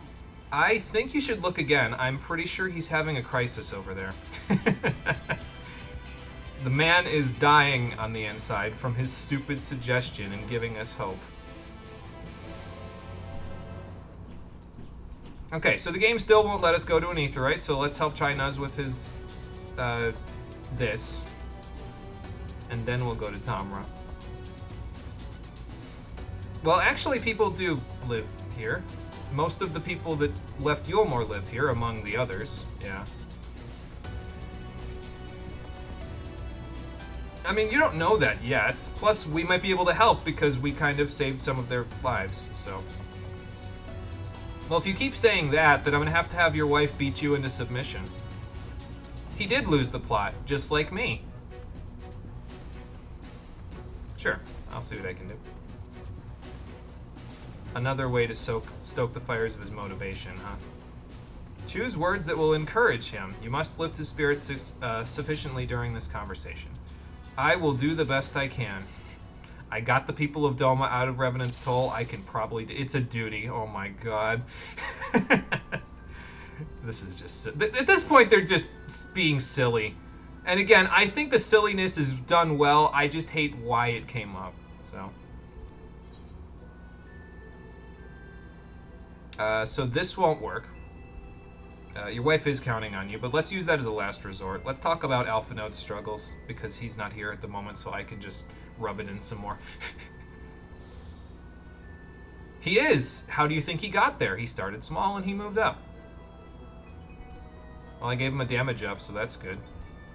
We're not there yet, but...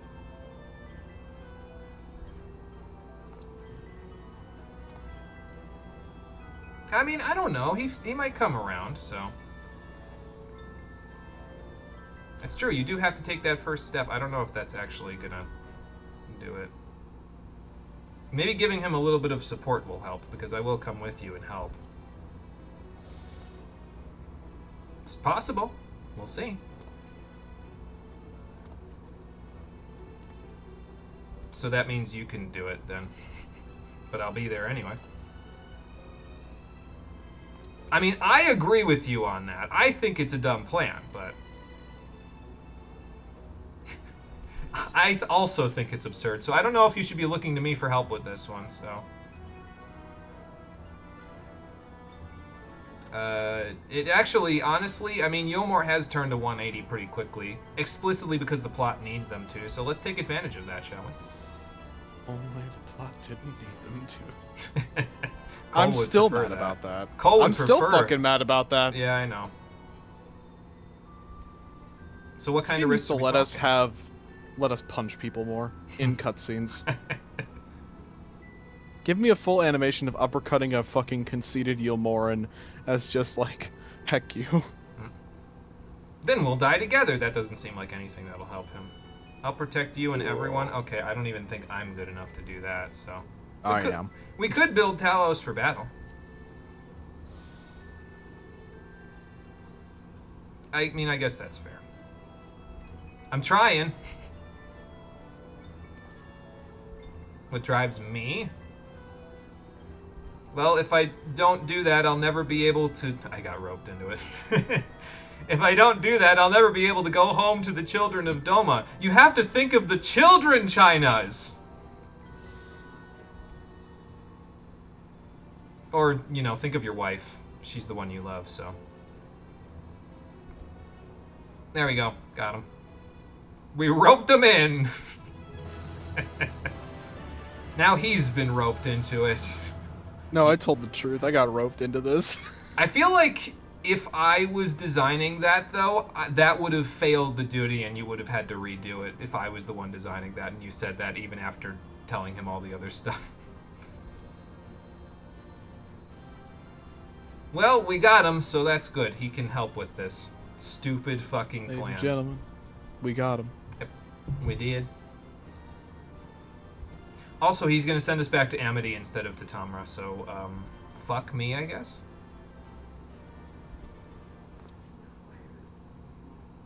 I mean, the Scions are... Oh, God. Are here to help.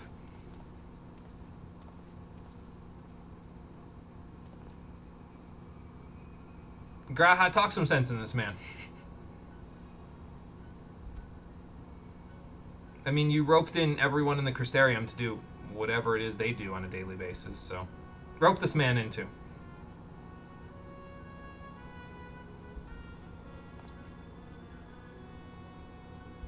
I mean, idealism is the reason why we are where we are now. It's the reason why we've befriended 90% of Norvrant.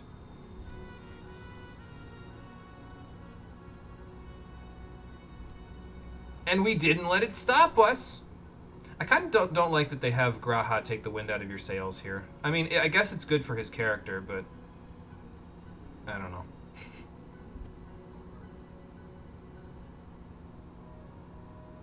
That's true. We don't like to talk about... I don't like to talk about it, because it feel like I'll get a swelled head, but, you know.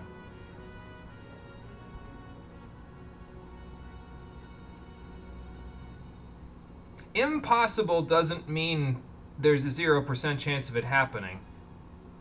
It's just highly unlikely.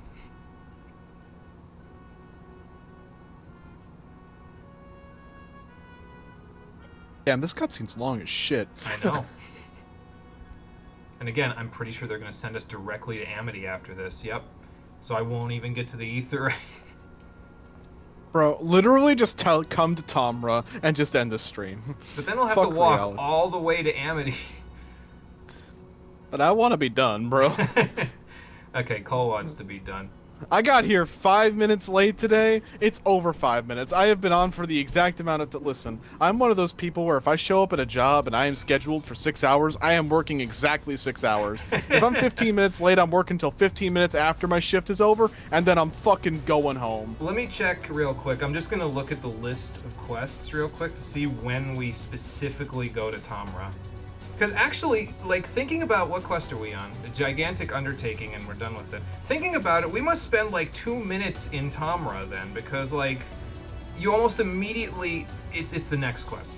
It's the next quest. Okay. I'm gonna go turn it in, and then I'll be in Tamra.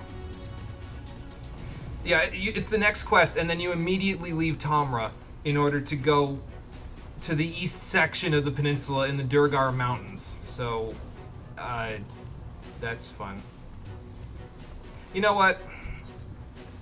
Amity's not that far of a walk. I'm going to Tamra. We'll turn this in and then come back. I can just etherite to Tamra when they send us here.